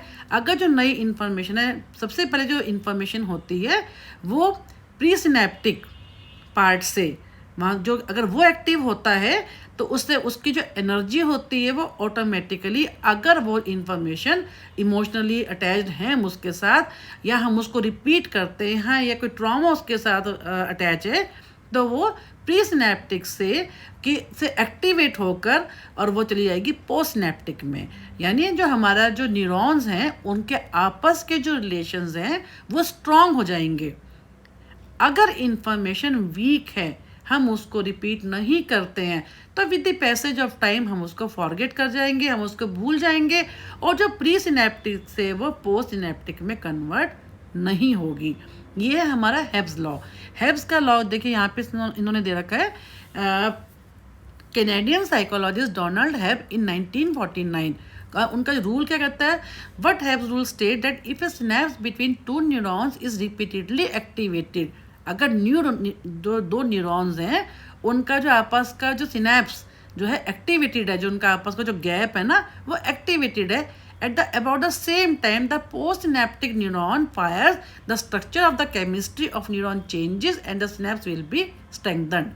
This is known as Hebbian learning. यानी सिंपल हैब का लॉ क्या कहता है कि मेमोरी कैसे बनती है, जब हमारे ब्रेन में मिलियंस ऑफ न्यूरॉन्स हैं वो एक्टिवेट होते हैं, वो एक दूसरे से अलग होते हैं, लेकिन उनके आपस के स्ट्रॉन्ग रिलेशन से हमारी लॉन्ग टर्म मेमोरी बनती है। वो कब बनती है, जब प्री सिनेप्टिक जो हमारे न्यूरॉन्स होते हैं वो एक्टिव हो जाते हैं और वो पोस्ट सिनेप्टिक में कन्वर्ट हो जाते हैं, वो हमारी जो है लॉन्ग टर्म मेमोरी को बनाते हैं। ये मैंने आपको बहुत ही सिंपल वर्ड्स में बताया है इस चैप्टर के अंदर। इसमें बहुत ही अजीब सा टफ लैंग्वेज में लिखा हुआ है। इसके अलावा इन्होंने एक और चीज़ भी दी हुई है, long term potentiation. What is long term potentiation? इसमें क्या होता है, जब हमारी इंफॉर्मेशन जो है वो प्री सिनेप्टिक न्यूरॉन्स के थ्रू आती है पोस्ट में, अगर वो स्ट्रॉन्ग है इंफॉर्मेशन जिसमें हम इमोशनली अटैच हैं, जैसे हम कोई ट्रॉमा है, कुछ भी ऐसी चीज़ जो हम जिसके साथ अटैच हो जाते हैं, तो उसमें क्या होता है, वो जो इन्फॉर्मेशन आ गई उसके बाद जो ग्लूटामेट, इसमें कुछ दे रखी ग्लूटामेट क्या होता है, वो उनके ग्लूटामेट के रिसेप्टर्स होते हैं एनएमडीए और एएमडीए। जब वो हमारी प्री सिनेप्टिक से पोस्ट सिनेप्टिक में जाती है बाय न्यूरॉन्स, तो ये ग्लूटामेट रिसेप्टर्स होते हैं इसके अंदर, जिनमें क्या होता है NMDA जो होता है उसका काम क्या होता है, उसमें मैग्नीशियम और कैल्शियम होता है, जो कि हमारी शॉर्ट टर्म मेमोरी को लॉन्ग टर्म में कन्वर्ट करता है, जो कि हमारी जो इंफॉर्मेशन आती है सेंसरी ऑर्गन से उसको वो लॉन्ग टर्म मेमोरी में कन्वर्ट करता है। अगर नॉन NMDA कौन से होते हैं, जहाँ जिनको हम AMDA भी कहते हैं, वो एक्टिव होते हैं, तो क्या होता है कि हमारी जो इंफॉर्मेशन होती है वो लॉन्ग टर्म मेमोरी के जगह शॉर्ट टर्म में ही रह जाती है, क्योंकि NMDA हमारा एक्टिव नहीं हो पाता। कहने का मतलब क्या है, ग्लूटामेट रिसेप्टर का काम क्या होता है, जिसमें दो होते हैं NMDA और AMDA, दो रिसेप्टर्स होते हैं। इनका काम क्या होता है, NMDA में कैल्शियम और मैग्नीशियम होता है। जब हमारी इंफॉर्मेशन जो है लॉन्ग टर्म में कन्वर्ट होती है तो NMDA एक्टिव होता है, और अगर हमारी इंफॉर्मेशन शॉर्ट टर्म के से लॉन्ग टर्म में नहीं जाती, वो शॉर्ट टर्म में ही रह जाती है, तो AMDA या नॉन NMDA रिसेप्टर ही एक्टिव होता है और वो उसमें पोस्ट में ट्रांसफ़र नहीं हो पाती। ये है हमारा हेब्स लॉ और लॉन्ग टर्म पोटेंशिएशन। ये सारा इसी के बारे में है। अब हम जो है नेक्स्ट वीडियो में यूनिट 4 स्टार्ट करेंगे। आप सबका बहुत हेलो फ्रेंड्स, आप सभी का मेरे यूट्यूब चैनल में हार्दिक स्वागत है। आज की इस वीडियो में हम MPC 001 का ब्लॉक 1 यूनिट 4 स्टार्ट करेंगे, जिसका नाम है मॉडल्स ऑफ इंफॉर्मेशन प्रोसेसिंग। इस यूनिट में मेनली मॉडल्स हैं और ये बहुत ही इंपॉर्टेंट चैप्टर है, जिसमें Waugh and Norman's model of primary and secondary memory and Atkinson and Shiffrin stage model, इन दोनों को हम आज इस वीडियो में कवर करेंगे। यहाँ से स्टार्ट होता है वाग and Norman's model of primary and secondary memory. वाग एंड नॉर्मन का ये मॉडल जो है प्राइमरी और सेकेंडरी मेमोरी पे है, जो कि बहुत ही सिंपल मॉडल है, जिसमें इन्होंने प्राइमरी मेमोरी को शॉर्ट टर्म मेमोरी कहा है और सेकेंडरी मेमोरी को लॉन्ग टर्म मेमोरी कहा है। इन्होंने क्या कहा है कि जो प्राइमरी मेमोरी है, जो कि शॉर्ट टर्म मेमोरी है, उसकी जो स्टोरेज कैपेसिटी है वो बहुत ही कम है, बहुत ही लिमिटेड है, और जैसे ही ना सिर्फ लिमिटेड, जैसे ही हमारे नई इन्फॉर्मेशन हमें मिलती है, ओल्ड वैनिश हो जाती है। इन्होंने इसके ऊपर कहा है कि जैसे ही टाइम के साथ साथ जो पुरानी इन्फॉर्मेशन होती है वो वैनिश हो जाती है, जब तक हम उसको रिहर्स नहीं करते। ये देखिए इन्होंने इसमें दिया है फिगर में, देखिए प्राइमरी मेमोरी जो है, कोई भी स्टिमुलस होता है उससे हमारे को एक इन्फॉर्मेशन हमें मिलती है थ्रू प्राइमरी मेमोरी। उसके बाद हम उसको रिहर्स करते हैं तो वो सेकेंडरी मेमोरी में कन्वर्ट हो जाती है। अगर हम उसको रिहर्स नहीं करते तो हम उसको भूल जाते हैं, दैट इज़ फॉरगॉटन। यहाँ से इन्होंने कहा है कि जो है देखिए Waugh and Norman 1965, the theory is dualistic. Primary memory a short term storage system is conceptualised as being independent of secondary memory. यानी जो primary memory short term memory जो है उससे अलग है, it is totally independent from secondary memory और long term storage system. उन्होंने क्या कहा, यहाँ से देखिए इन्होंने यहाँ पे लिखा है कि this short term storage system was taken to have very limited capacity, so that loss of information from it was postulated to occur not a simple function of time. यानी टाइम के साथ साथ once the storage capacity was exhausted, जैसे box है उसके अंदर हम जितनी रिक्वायर्ड होती है, जैसे हमने इसमें एग्जांपल भी लिया था पीछे बॉटल नेक का, कि जो बॉटल का जो नेक होता है, जब उसमें किसी बॉटल के अंदर हम मान लीजिए पानी है, डालते वो नेक तक आ जाएगा तो वो ओवरफ्लो हो जाता है, ठीक है। तो वही इन्होंने कहा है कि जब जैसे ही जो है one the storage capacity was exhausted by displacement of old items by new one, जैसे ही नई इन्फॉर्मेशन आती है पुरानी वाली इन्फॉर्मेशन जो है वैनिश हो जाती है, जब तक हम उसको रिहर्स नहीं करते। इसके पर इन्होंने इन्होंने एक्सपेरिमेंट भी किया था, जिसमें इन्होंने क्या किया था, जो सब्जेक्ट्स थे उनको 16 डिजिट जो है उनको 16 डिजिट उनको दिखाए थे, जिसमें उन्होंने दो तरह से किए थे। एक में तो 1 डिजिट एवरी सेकेंड पे दिखाई थी, और एक को जो क्योंकि टोटल जो थे वो 16 थे डिजिट जो थी, टोटल जो 16 डिजिट्स थी, जिनमें कुछ सब्जेक्ट्स को तो 1 डिजिट इनको 1 सेकेंड में दिखाई थी, दूसरे में 4 डिजिट, क्योंकि 16 डिजिट है तो 4 डिजिट्स पर सेकेंड दिखाई थी। जिसमें इन्होंने अपने इस एक्सपेरिमेंट में क्या देखा कि जो जिनको 1 डिजिट पर सेकंड दिखाई थी वो उनको लंबे टाइम तक याद रही, लेकिन जिनको 4 सेकंड के हिसाब से दिखाई थी 4 डिजिट पर सेकंड, वो जल्दी भूल गए, यानी इंटरफेरेंस। इन्होंने अपने इसमें क्या देखा कि जो न्यू इन्फॉर्मेशन होती है वो वैनिश कब होती है, जब इंटरफेरेंस होता है।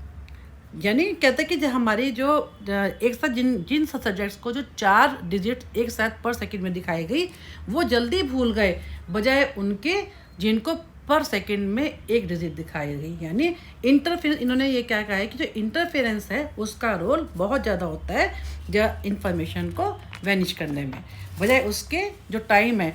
टाइम के साथ ठीक है, हम जब जो टाइम बढ़ता है हम उसको भूल जाते हैं, लेकिन टाइम से भी ज़्यादा टाइम का रोल कम है इंफॉर्मेशन को भूलने में, बजाय उसके जो कि इंटरफेरेंस है। जब जैसे ही हम एक साथ सब्जेक्ट्स को बहुत सारी इंफॉर्मेशन एक साथ देते हैं तो उसकी जो है वो क्योंकि उसकी लिमिटेड स्टोरेज कैपेसिटी है शॉर्ट टर्म मेमोरी की, तो वो ओवरफ्लो हो जाती है, क्या जिसको हम सिंपल वर्ड में बोलते हैं ओवरफ्लो, यानी हम उसको भूल जाते हैं। यानी कि जो है लिमिटेड कैपेसिटी के कारण हम उतनी ही इंफॉर्मेशन को रिटेन कर सकते हैं जितनी कि हमारे पास उसकी स्टोरेज होती है। नई इंफॉर्मेशन तभी आ पाती है जब हमारे पास उसकी स्टोरेज कैपेसिटी होती है, तब हम उसको रिहर्स करते हैं, उसके बाद वो लॉन्ग टर्म मेमोरी में कन्वर्ट होती है।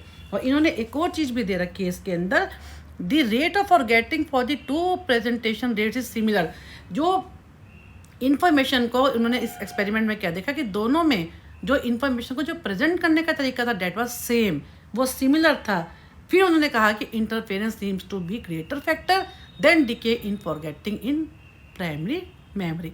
अब इन्होंने क्या कहा कि इसके लिए इनकी कुछ लिमिटेशंस भी रही हैं। लिमिटेशंस क्या है, जिसमें उन्होंने कहा कि ऑर्डिनरी केस में तो ठीक है, हम एक आम जनरल लैंग्वेज में हम क्या कहते हैं कि ऐसे हुआ सब्जेक्ट्स को एक ग्रुप को ये दे दिए, एक और नॉर्मली तो अगर हम कहते हैं तो ठीक है भी ऐसा होता है कि जो है इन्फॉर्मेशन जब क्योंकि उसकी जो है लिमिटेड कैपेसिटी होती है, तो हम जैसे ही नई इन्फॉर्मेशन आती है वो टाइम के साथ साथ, तो उससे ज़्यादा इम्पॉर्टेंट ये है कि जब जो है इंटरफेरेंस को इन्होंने कह दी कि आम भाषा में तो ठीक है, लेकिन इसके अलावा इन्होंने ये भी कहा है कि paying attention to what was said, कि अगर हम ध्यान से देखेंगे, कई बार क्या होता है सब्जेक्ट्स का जो है वो ध्यान उस पर एक्सपेरिमेंट पे नहीं होता, अगर उनका ध्यान दाएं बाएं हो जाए उस केस में भी ये जो इनका जो है हम मैटर नहीं करता है, तब भी उनका ये मॉडल जो होता है वो फेल हो जाता है। ये जस्ट ये 2 पॉइंट जो है, एक तो इनका जो है पेइंग अटेंशन वाला और एक ऑर्डिनरी जो है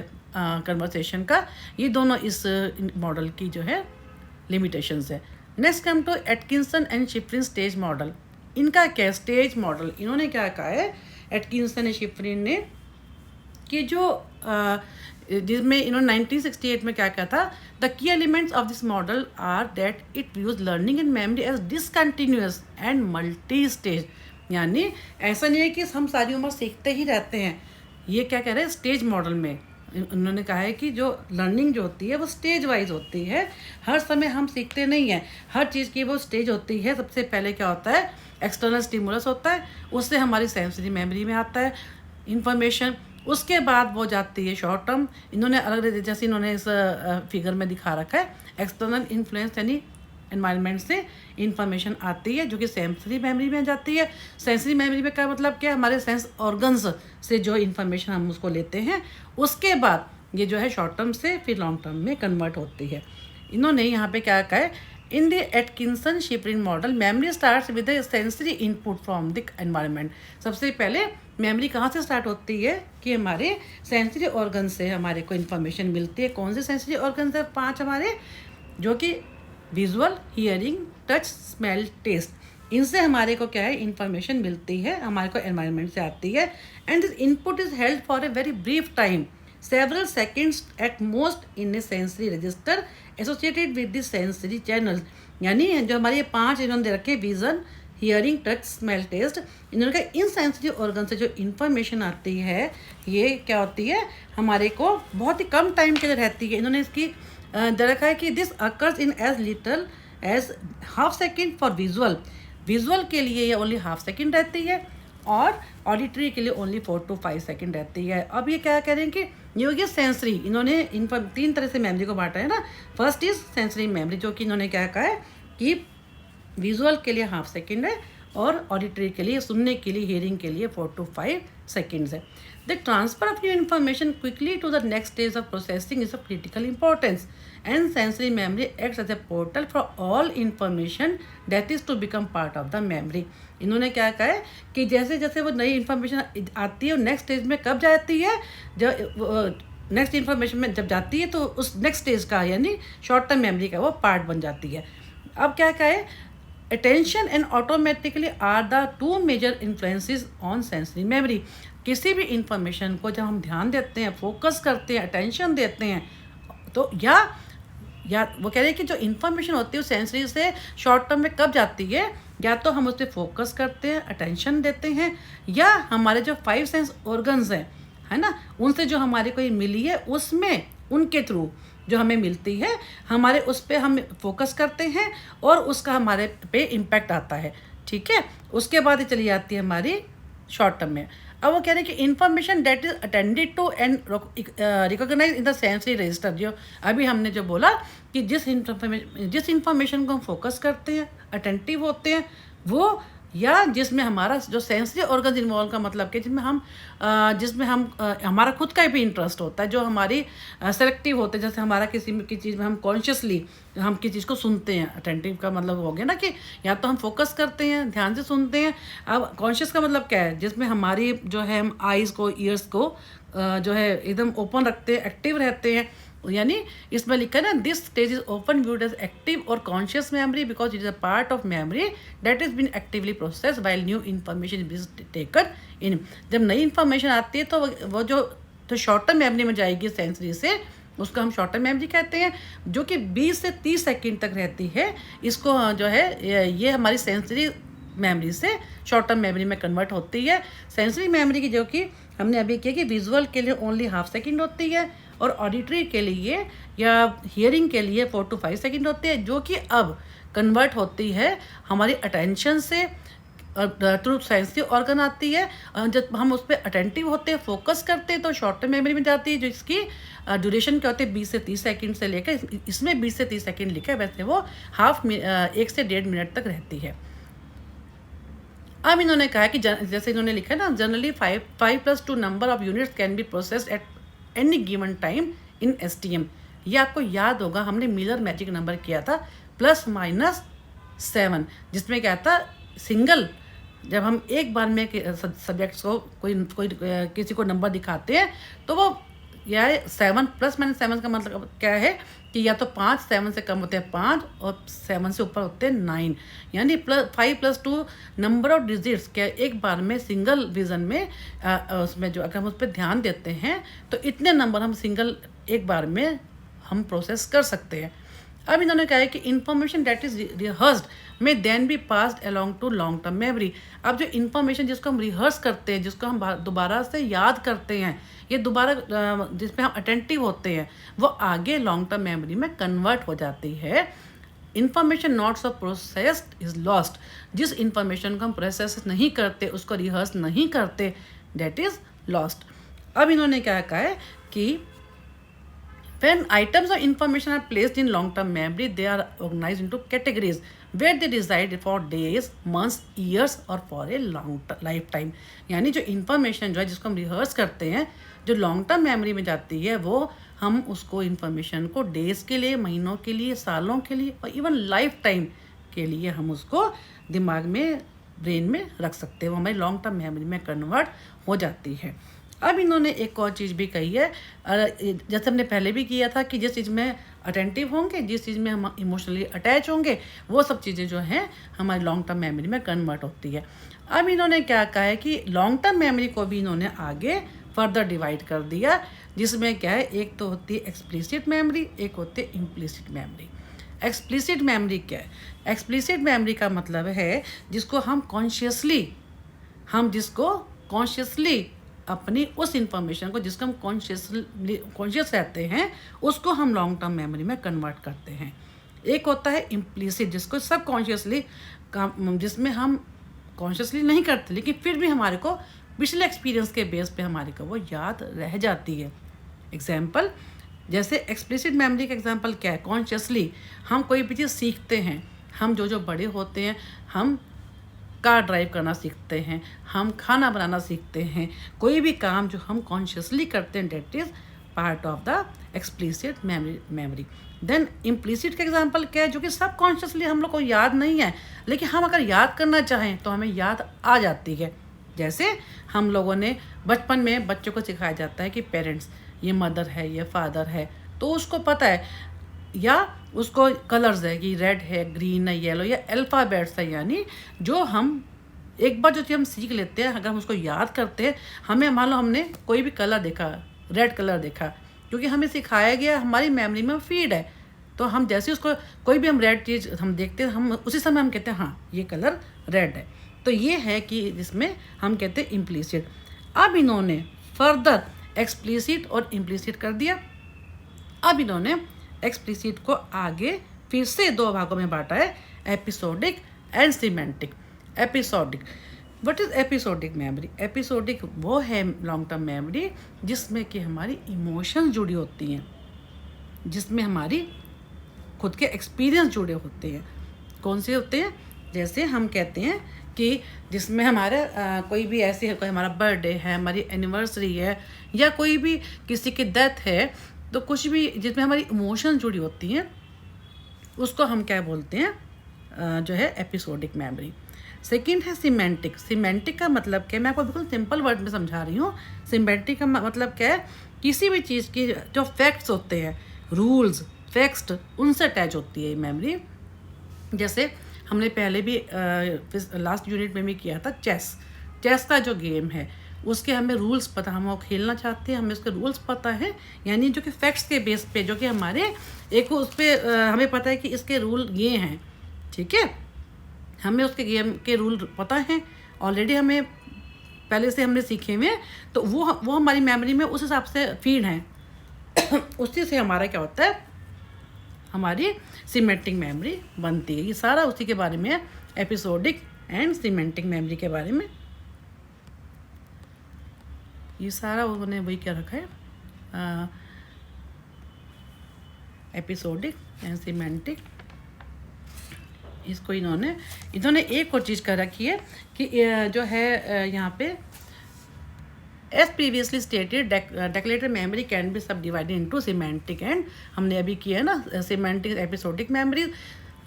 procedure memory can be thought of as, हाँ ये इन्होंने अलग अलग लोगों ने अपने अपने नाम से इनका नाम दिए हैं।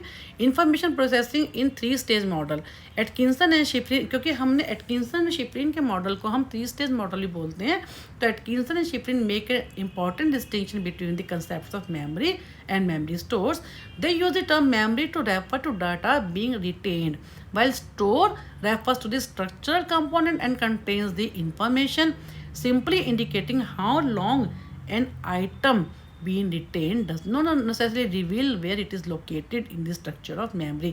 इन्होंने क्या कहा है कि कहाँ पे वो रिटेन करता है, इससे कोई मतलब नहीं है। वो कहता है मेनली उन्होंने क्या कहा है, store refers to structural component that contains the information. Storage का मतलब क्या है, जहाँ पे हम इंफॉर्मेशन को स्टोर करते हैं, वो कहाँ स्टोर है, हमारे ब्रेन के किस पार्ट में स्टोर है, उससे कोई मतलब नहीं है। तो ये सारा जो है एटकिंसन एंड शिफ्रिन का मॉडल है, जिसमें इन्होंने मेनली क्या है, 3 तरह से कहा है कि primary memory, secondary memory and long term memory. इन्होंने क्या कहा कि एक्सटर्नल स्टिमुलस से इंफॉर्मेशन आती है जो कि सेंसरी मेमोरी में जाती है, थ्रू सेंस ऑर्गन्स आती है, इसलिए क्या हमारी क्या है, प्राइमरी मेमोरी, ये सेंसरी मेमोरी। सेकंड क्या है, जब हम उसमें अटेंटिव होते हैं तो ये हमारी शॉर्ट टर्म मेमोरी में आ जाती है, और उसके बाद हम उसको रिहर्स करते हैं, फोकस करते हैं, उस पर ध्यान देते हैं, जिसमें हम इमोशनली अटैच होते हैं, वो लॉन्ग टर्म मेमोरी में कन्वर्ट हो जाती है। फर्दर फिर हम लॉन्ग टर्म मेमोरी के हमने उसको डिवाइड किया एक्सप्लिसिट इम्प्लिसिट के अंदर, उसके बारे में हमने अभी डिटेल में पढ़ा है। फिर उसके बाद जो है एपिसोडिक के बारे में पढ़ा है और सिमेंटिक के बारे में पढ़ा है। तो ये हमारा जो है, आज हम इस वीडियो को यहीं पे फिनिश करते हैं। नेक्स्ट वीडियो में हम नेक्स्ट मॉडल्स करेंगे। आप लोगों से मैं फिर से रिक्वेस्ट करूँगी, जिन्होंने मेरी इस वीडियो को, हमारे इस चैनल को लाइक सब्सक्राइब नहीं किया है, वो सभी मैक्सिमम से मैक्सिमम करें। और इसके अलावा आपको कोई ऐसा MS साइकोलॉजी में या MA फर्स्ट ईयर में या सेकेंड ईयर में काउंसलिंग साइकोलॉजी में भी किसी की कोई भी ऐसा क्वेश्चन है, कोई यूनिट है जो आपको नहीं समझ में आ रहा, वो मुझे चैट बॉक्स में लिखें, कमेंट बॉक्स में, मैं देखकर आपके लिए उसकी अलग से एक वीडियो बनाऊंगी। हेलो फ्रेंड्स, आप सभी का मेरे यूट्यूब चैनल में हार्दिक स्वागत है। इस वीडियो में हम MPC 001 का ब्लॉक 1 यूनिट 4 का सेकेंड पार्ट स्टार्ट करेंगे। हमने अपनी लास्ट वीडियो में इस यूनिट का walk and normal model of primary and secondary memory किया था और Atkinson and Shiffrin stage model किया था। इस वीडियो में हम लेवल ऑफ रिकॉल से स्टार्ट करेंगे। लेवल ऑफ रिकॉल, जो कि जिन कैनको ने, बहुत ही फेमस नाम है, इसमें जिन कैनको ने 1962 में पहले, फिर उसके बाद 1981 में, he was a Russian psychologist. उन्होंने क्या कहा था कि जो लर्निंग है वो किस पे डिपेंड करती है, अपॉन दी गोल्स, और हम द सब्जेक्ट जो होते हैं वो किस तरह से उस लर्निंग मटेरियल को लेते हैं, उस पे डिपेंड करती है लर्निंग। यानी क्या, सिंपल वर्ड्स में, how subject interacts with the given material, उस पे हमारी रिकॉल, हम उसको जो हम हमारे माइंड में, हमारे ब्रेन में जो स्टोर हो जाता है मटेरियल, जब हमारे को उसकी जब पढ़ती है तो हमारा जो रिकॉल लेवल है उस पे डिपेंड करता है कि हमने लर्निंग कैसी की है, कैसे हमारे उसके गोल्स क्या रहे हैं। जब जरूरत पड़ती है तो क्या हम उसको रिकॉल कर सकते हैं, इसके ऊपर इन्होंने कहा था। इनका मेन आइडिया यही है कि एक तो इन्होंने कहा कि हमारे जो गोल्स हैं उस पर डिपेंड करता है, हमारे को जो टाइम मिलता है उस पर डिपेंड करता है, और इसके अलावा हम उस चीज़ को कैसे लेते हैं, किस तरह से उसको परसीव करते हैं। जैसे इन्होंने एक एग्जाम्पल दिया, their thesis was tested in an experiment in which subjects were given 10 series of 4 word. यानी इन्होंने क्या किया था, अपने एक्सपेरिमेंट में 3 ग्रुप बनाए थे और सब्जेक्ट्स को 10 सीरीज ऑफ 4 वर्ड्स, 4 वर्ड की 10 सीरीज दी थी। The first word was to be connected to one of the other word. इनमें क्या किया था उन्होंने कि फर्स्ट वर्ड को, जो 3 ग्रुप लिए थे उनमें क्या था, 4 वर्ड दिए, उसमें क्या था कि एक तो फर्स्ट वर्ड को दूसरे वर्ड से कनेक्ट करना था, but the instructions varied for each of the 3 groups. 3 जो ग्रुप लिए, तीनों ग्रुप्स की जो इंस्ट्रक्शन थी वो अलग अलग तरीके से दी गई। An example of A series is जैसे हाउस, विंडो, बिल्डिंग और फिश। यानी इन्होंने ये 4 वर्ड्स ले लिए और ये 10 सीरीज ले ली और 3 हमने ग्रुप बना दिए। अब क्योंकि लेवल ऑफ जो इंस्ट्रक्शंस है, इंस्ट्रक्शन जो है हर एक ग्रुप के लिए अलग थी, तो उन्होंने क्या देखा अपने एक्सपेरिमेंट में, in the first condition the subjects were asked to identify the word whose meaning was different from the first word. First वाले में क्या देखा, जो उन्होंने, जैसे हाउस है, हाउस फर्स्ट वर्ड है, उसको ऑड मैन जैसे होता है, डिफरेंट मीनिंग से उसको जोड़ना था। एक उसको दे दिया काम कि हाउस को जैसे फिश है उससे आइडेंटिफाई करना था। सेकंड कंडीशन में subject were asked to make a concrete connection between the first word and the other one. जैसे हाउस और विंडो हो गया, यानी कंक्रीट, यानी उससे लेस थोड़ा सिमिलर होगा, लेकिन कहीं ना कहीं उसका कनेक्शन उसके साथ होगा। थर्ड में क्या है कि उसका लॉजिकल कनेक्शन दिख रहा था, जिसमें कि हाउस और बिल्डिंग जैसे हो गया। उन्होंने क्या देखा, जिनको ने क्या देखा, that by altering the instruction the subjects would not only have different goals toward the material but also be required to examine each item for meaning। उन्होंने क्या किया कि जब, क्योंकि इंस्ट्रक्शन का जो लेवल था वो अलग अलग था, हर एक को अलग दिया, तो उसके आफ्टर सम टाइम, इंटरप्शन के कुछ समय के बाद उन्होंने क्या देखा कि जो सब्जेक्ट्स थे उनको रिकॉल करने के लिए कहा गया। In the condition even subjects form logical connections between the first word and the other word. Recall of the target word occur with greater frequency than the other condition. उन्होंने क्या देखा, जो सब्जेक्ट्स थे जब उनको रिकॉल करने के लिए कहा गया कुछ समय के बाद, तो उन्होंने क्या देखा कि जो लॉजिकल कनेक्शन जो सब्जेक्ट्स थे वो उनका रिकॉल लेवल वो तब ज़्यादा था, किसमें था, जो कि लॉजिकल कनेक्शन थे। जैसे कि हमने क्या देखा, house and building. Second number पर उन्होंने क्या देखा, जो कि जिन्होंने रिकॉल उनका किनका था, जिनका कंक्रीट रिलेशनशिप पे, जैसे हमने अभी इसमें देखा हाउस एंड विंडो। थर्ड में उन्होंने क्या देखा, जो लेवल ऑफ रिकॉल था पोरेस्ट किस में था, जिसमें कि हाउस एंड फिश जैसे। तो इन्होंने मेनली ये क्या कहा कि हम हमारे जो गोल क्या रहते हैं, how subject interacts with a given material, recall depends upon the way we learn. हमारे गोल क्या हैं, अगर हमारे एग्जाम्स हैं तो हम लर्निंग हमारी उस तरह से होगी।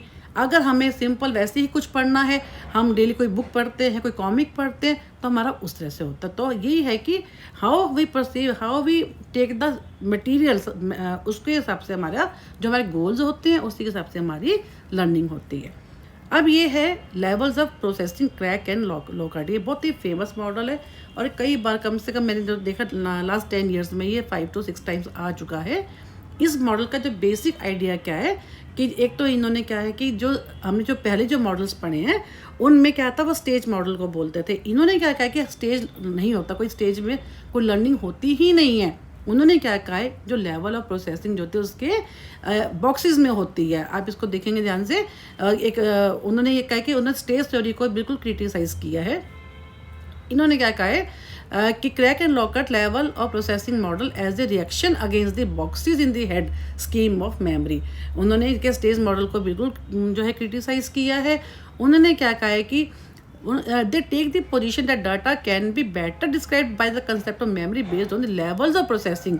उन्होंने कहा है कि जो मेमोरी है वो बजाय उसके कि स्टेज में, बल्कि वो लेवल्स में डिपेंड करती है। लेवल ऑफ प्रोसेसिंग होते हैं, जैसे जिन्होंने मेनली क्या क्या है, एक शैलो होता है और एक डीपर होता है। The general idea is that incoming stimuli are subjected to a series of analysis starting with the shallow sensory analysis. हमारे सेंसरी ऑर्गन से पहले शैलो इन्फॉर्मेशन आती है एंड प्रोसीडिंग टू डीपर। उसके बाद हम उसका मीनिंग देखते हैं, उसका डीप मीनिंग में जाते हैं। तो हमारे को जब सिमेंटिक एनालिसिस क्या होता है, उसका मीनिंगफुल, उसका मीनिंग देख के उसका एनालिसिस करते हैं डीप अंडरस्टैंडिंग से, वो होती है हमारी, उस पर डिपेंड करती है। ये हमारी क्या है, लेवल्स ऑफ प्रोसेसिंग। अब इन्होंने हर जगह ये दिया कि whether stimulus processed as a shallow और deep stage depends upon the nature of the stimuli and the time available.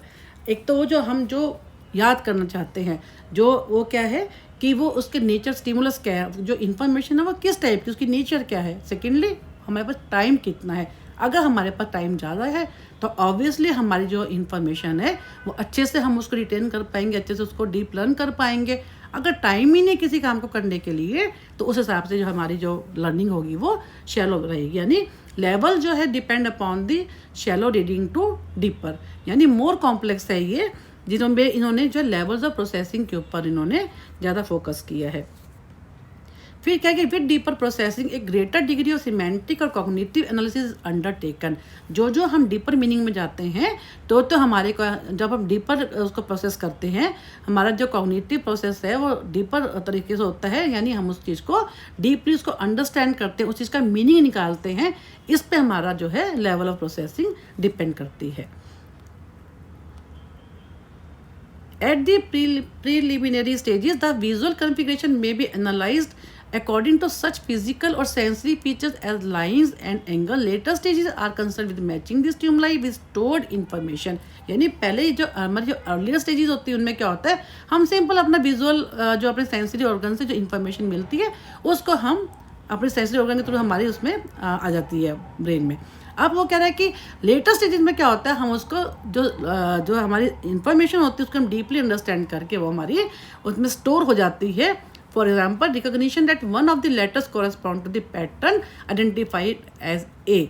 जो हमारे स्टोर्ड इन्फॉर्मेशन होती है उसको हम फिर आइडेंटिफाई करते हैं किससे, उससे रिलेटेड जो इन्फॉर्मेशन को, जब हमें जो नई इन्फॉर्मेशन मिलती है हम उसको ओल्ड इन्फॉर्मेशन से रिकॉग्नाइज करते हैं, उससे हमारी लर्निंग बेटर होती है। इन्होंने एक यहाँ पे बहुत अच्छा दिया है कि लेवल ऑफ प्रोसेसिंग जो है levels of processing are more spread of processing with highly familiar meaningful stimuli are likely to be processed at a deeper level than less meaningful। जिन उससे हम वर्ड से, जिस मटेरियल, रीडिंग मटेरियल से हम recognise करते हैं, फेमिलियर होते हैं जो उस स्टिमुलाई से, उसको हमारे को वो उनसे हमारे को जो लर्निंग होती है वो ज़्यादा डीपर होती है बजाय उसके जो कि जिनसे हम फेमिलियर नहीं होते। ये हो गया हमारा इसके ऊपर। अब एक यहाँ पे डायग्राम आएगा। इन्होंने एक और चीज़ भी कही, जैसे इन्होंने कहा स्टेज में, इन्होंने वो कहा है कि स्टेज मॉडल को इन्होंने कहा है कि क्रिटिसाइज़ की है। इन्होंने लेवल्स में कहा है कि इन्होंने यही कहा है कि जो लर्निंग होती है वो स्टेज में नहीं होती बल्कि लेवल्स पे डिपेंड करती है। इन्होंने इस एग्जाम्पल में बड़े अच्छे से समझाया हुआ है। ये क्या, प्रूफ रीडिंग और जिस्ट। यहाँ से देखिए, a model that is closer to the original idea is shown in figure में दिया हुआ है। ये जो फिगर है इसे क्या मालूम होता था, memory activation involve in proof reading a passage as contrasted with that involve in reading the same passage for the gist of the material. Means कि जो एक इंफॉर्मेशन है हमारे अगर हम उसे उसको प्रूफ रीडिंग सिंपल उसको हम किसी चीज़ को पढ़ते उसका हम डीपर मीनिंग में नहीं जाते तो वो हमारा होता है प्रूफ रीडिंग। उसके बाद क्या है, मतलब कि proof reading that is looking at the surface of the page. हम उसको सरफेस लेवल पे हम उसकी रीडिंग करते हैं, बार बार पढ़ते हैं, लेकिन उसके डीप मीनिंग में हम नहीं जाते। उसके बाद क्या है, रीडिंग फॉर जिस्ट। एक तो होगी प्रूफ रीडिंग, सेकंड है जिस्ट। जिस्ट का मतलब क्या है, हम उसको एक ही बार में पढ़ लेते हैं अच्छे से, उसका मीनिंग को हम देख लेते हैं, उसके बेस पे हम अपने वर्ड्स में उसको एक शॉर्ट में हम उसको समझकर हम कुछ भी लिख देते हैं। Reading for gist that is trying to get the essential points, यानी हम उसके डीप मीनिंग में जाकर एक बार में पढ़ के एसेंशियल पॉइंट्स को कैच कर लेते हैं। इन्वॉल्व मिनिमल शैलो प्रोसेसिंग और मेंटेनेंस रिहर्सल, यानी उसके एसेंशियल पॉइंट को देख के हमें उसमें क्या होता है, मिनिमल शैलो जो हमने अभी पहले किया प्रूफ रीडिंग वो कम होती है क्योंकि हम उसके डीप मीनिंग में जा रहे हैं। बट इलेबोरेट सिमेंटिक प्रोसेसिंग, यानी उसमें प्रूफ रीडिंग कम होती है और जो है सिमेंटिक प्रोसेसिंग जो है वो ज़्यादा होती है। जैसे उन्होंने बड़ा अच्छा एग्जाम्पल दिया है कि kind would be typist who concentrates on responding to letter sequences but has very little understanding of the material being timed, यानी कोई जो टाइपिस्ट है वो लगातार उसको टाइप करता जा रहा है लेकिन उसको उसके मीनिंग से कोई मतलब ही नहीं है। This is the example of proof reading, कि कैसे वो जो टाइपिस्ट को हमने कोई मटेरियल दे दिया उसको टाइप करने के लिए, वो बिना कुछ देखे अपना टाइप करता जा रहा है लेकिन उसको ये पता ही नहीं वो टाइप क्या कर रहा है, उसके मीनिंग तक वो जा ही नहीं रहा है। तो this is the example of proof reading और मेंटेनेंस रिहर्सल। इन्होंने क्या कहा कि द आइडिया, बेसिक आइडिया क्या है, the stimuli are always process through an unvarying sequence of stages was abandoned. जैसे हमने अभी कहा कि उन्होंने स्टेज थ्योरीज को जो है उन्होंने उसको क्रिटिसाइज की है कि जो लर्निंग जो होती है वो किस पे होती है, लेवल्स पे डिपेंड करती है। सर उन्होंने उसी के बारे में कहा है कि लेवल ऑफ प्रोसेसिंग जो है, इन्होंने इसमें ये दिखाया है कि मेनली उन्होंने लेवल्स पे ही किया है कि levels of processing versus information processing. जैसे उन्होंने कहा कि इन्फॉर्मेशन प्रोसेसिंग में जैसे मैंने कहता पहले सेंसरी ऑर्गन से आती है, सेंसरी मेमोरी होती है, फिर शॉर्ट टर्म होती है, फिर लॉन्ग टर्म, जैसे हमने अपनी लास्ट अर्लियर वीडियोस में पढ़ा है। इन्होंने क्या वही लेवल्स हमने अभी की हैं, जो कि लेवल्स में उन्होंने क्या किया, प्रूफ रीडिंग और जिस्ट, इसके ऊपर फोकस किया है। सारा उसी के बारे में इस टेंजा में इन्होंने कहा है कि वही स्टेज थ्योरीज को उन्होंने क्रिटिसाइज की है कि उनके वो लोग क्या कहते थे, इन्फॉर्मेशन प्रोसेसिंग कैसी होती है। अर्लियर जो मॉडल थे उन्होंने कहा है कि जैसे इन्फॉर्मेशन प्रोसेसिंग होती है, इन्होंने क्या है कि लेवल्स ऑफ प्रोसेसिंग होती है। सर उसी के बारे में है। और फिर इन्होंने यहाँ पे क्या कहा है कि इन्होंने अर्लियर जो मॉडल थे, जैसे वाग एंड नॉर्मन जो हमने अर्लियर वीडियो में किया था, और एटकिंसन एंड शिफ्रिन, उन्होंने भी वही चीज़ है कि वो स्टेज में होती है। One clear difference between the boxes in the head theory, इन दोनों का नाम है, and the levels of processing theory is their respective notions concerning rehearsal. In the former rehearsal, repetition, STM, short term memory, long term memory, इनके बारे में कहा है।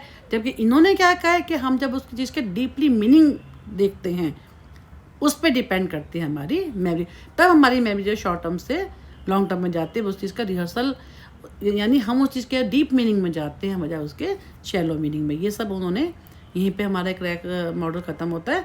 Next self reference effect. What is self reference effect, यानी नाम से ही मालूम है सेल्फ रेफरेंस इफेक्ट। जिस चीज़ से हम फेमिलियर होते हैं उसमें हमारी लर्निंग ज़्यादा अच्छी होती है, मेमोरी हमारी ज़्यादा अच्छी होती है, बजाय उसके जिसमें हमारा इंटरेस्ट नहीं है, जो हमसे रिलेटेड नहीं होती। सिंपल वर्ड्स में खुद से जो रिलेटेड चीज़ें होती हैं, खुद से जुड़ी हुई चीज़ें जो होती हैं वो हमें अच्छे से याद रहती हैं, ना कि जो उनको हम बेटर तरीके से रिकॉल कर सकते हैं। हमारी रिकॉल जो है वो बेटर होता है किसमें, जिसमें हम खुद जुड़े हुए होते हैं। ठीक है, अब इन्होंने क्या कहा है, यहाँ पे इन्होंने कहा है कि इन्होंने यहाँ पे भी एग्जांपल दिया है कि क्रैक एंड टोल्विंग ने they asked subjects to evaluate a list of 40 adjectives on one of the 4 task hypothesized to vary in depth और सिमेंटिक रिचनेस इंक्लूडेड व structural, phonemic, semantic and self reference task. इन्होंने क्या है कि एक example लिया है कि जो सब्जेक्ट्स थे उनको ये 4 सब्जेक्ट चीज़ों पे स्ट्रक्चरल का मतलब क्या है, उनको स्ट्रक्चर में उन्होंने क्या किया कि उनको ये देखा कि जैसे कलर है, विजुअल है, उसके ऊपर पूछा कि विजुअल प्रोसेसिंग जो वर्ड है वो कैपिटल लेटर्स में थे, स्मॉल में थे, विजुअली जो विजिबल थे, उसके ऊपर उन्होंने कहा कि इसके ऊपर आपको बताना है, उसका इम्पैक्ट देखा, लेवल ऑफ रिकॉल। सेकेंड वाले में उन्होंने क्या देखा, फोनेमिक यानी साउंड्स को देखा कि वो कि does the word has any rhyme or not. Then come to semantic. Semantic means कि उसका कोई सेंटेंस कोई बन सकता है, कोई उसका मीनिंग है कि नहीं है. Then come to self reference, यानी अपने से खुद से रिलेटेड जो टास्क है उनको दिए.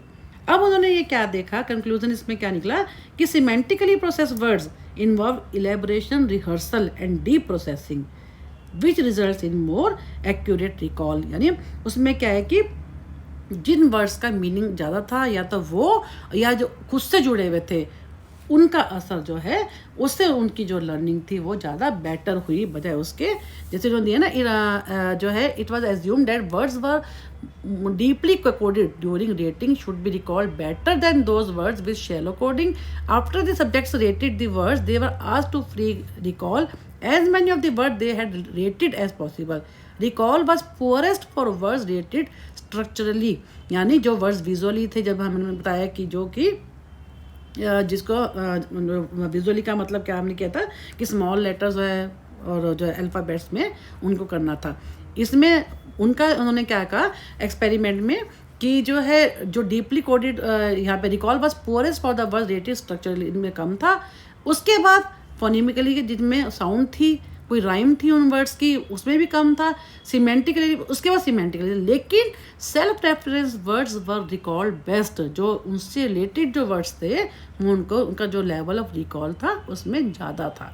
यानी यह सेल्फ का मतलब कि जैसे इन्होंने example the narcissistic trait modification of the original experiment have been conducted in several. Mainly क्या इन्होंने ये जो बहुत सिंपल सा इसमें इफेक्ट है जिसमें क्या है level of recall depends upon the self. जो लर्निंग है it focus on our self. जो जिस चीज़ से हम खुद जुड़े हुए होते हैं वहाँ हमारी लर्निंग ज़्यादा होती है बजाय हमें कोई जो है अल्फ़ाबेट ऐसे दे दीजिए जो हमें विजिबल हैं या जिनकी कोई साउंड है या जिनका कोई मीनिंग है, उनसे ज़्यादा बेटर अच्छी जब होती है जब हम जिससे हम खुद अपने आप को जोड़ते हैं तो हमें वो ज़्यादा अच्छे से याद रहती है. इस वीडियो को हम यहाँ पे ही फिनिश करते हैं. नेक्स्ट वीडियो में हम नेक्स्ट ब्लॉग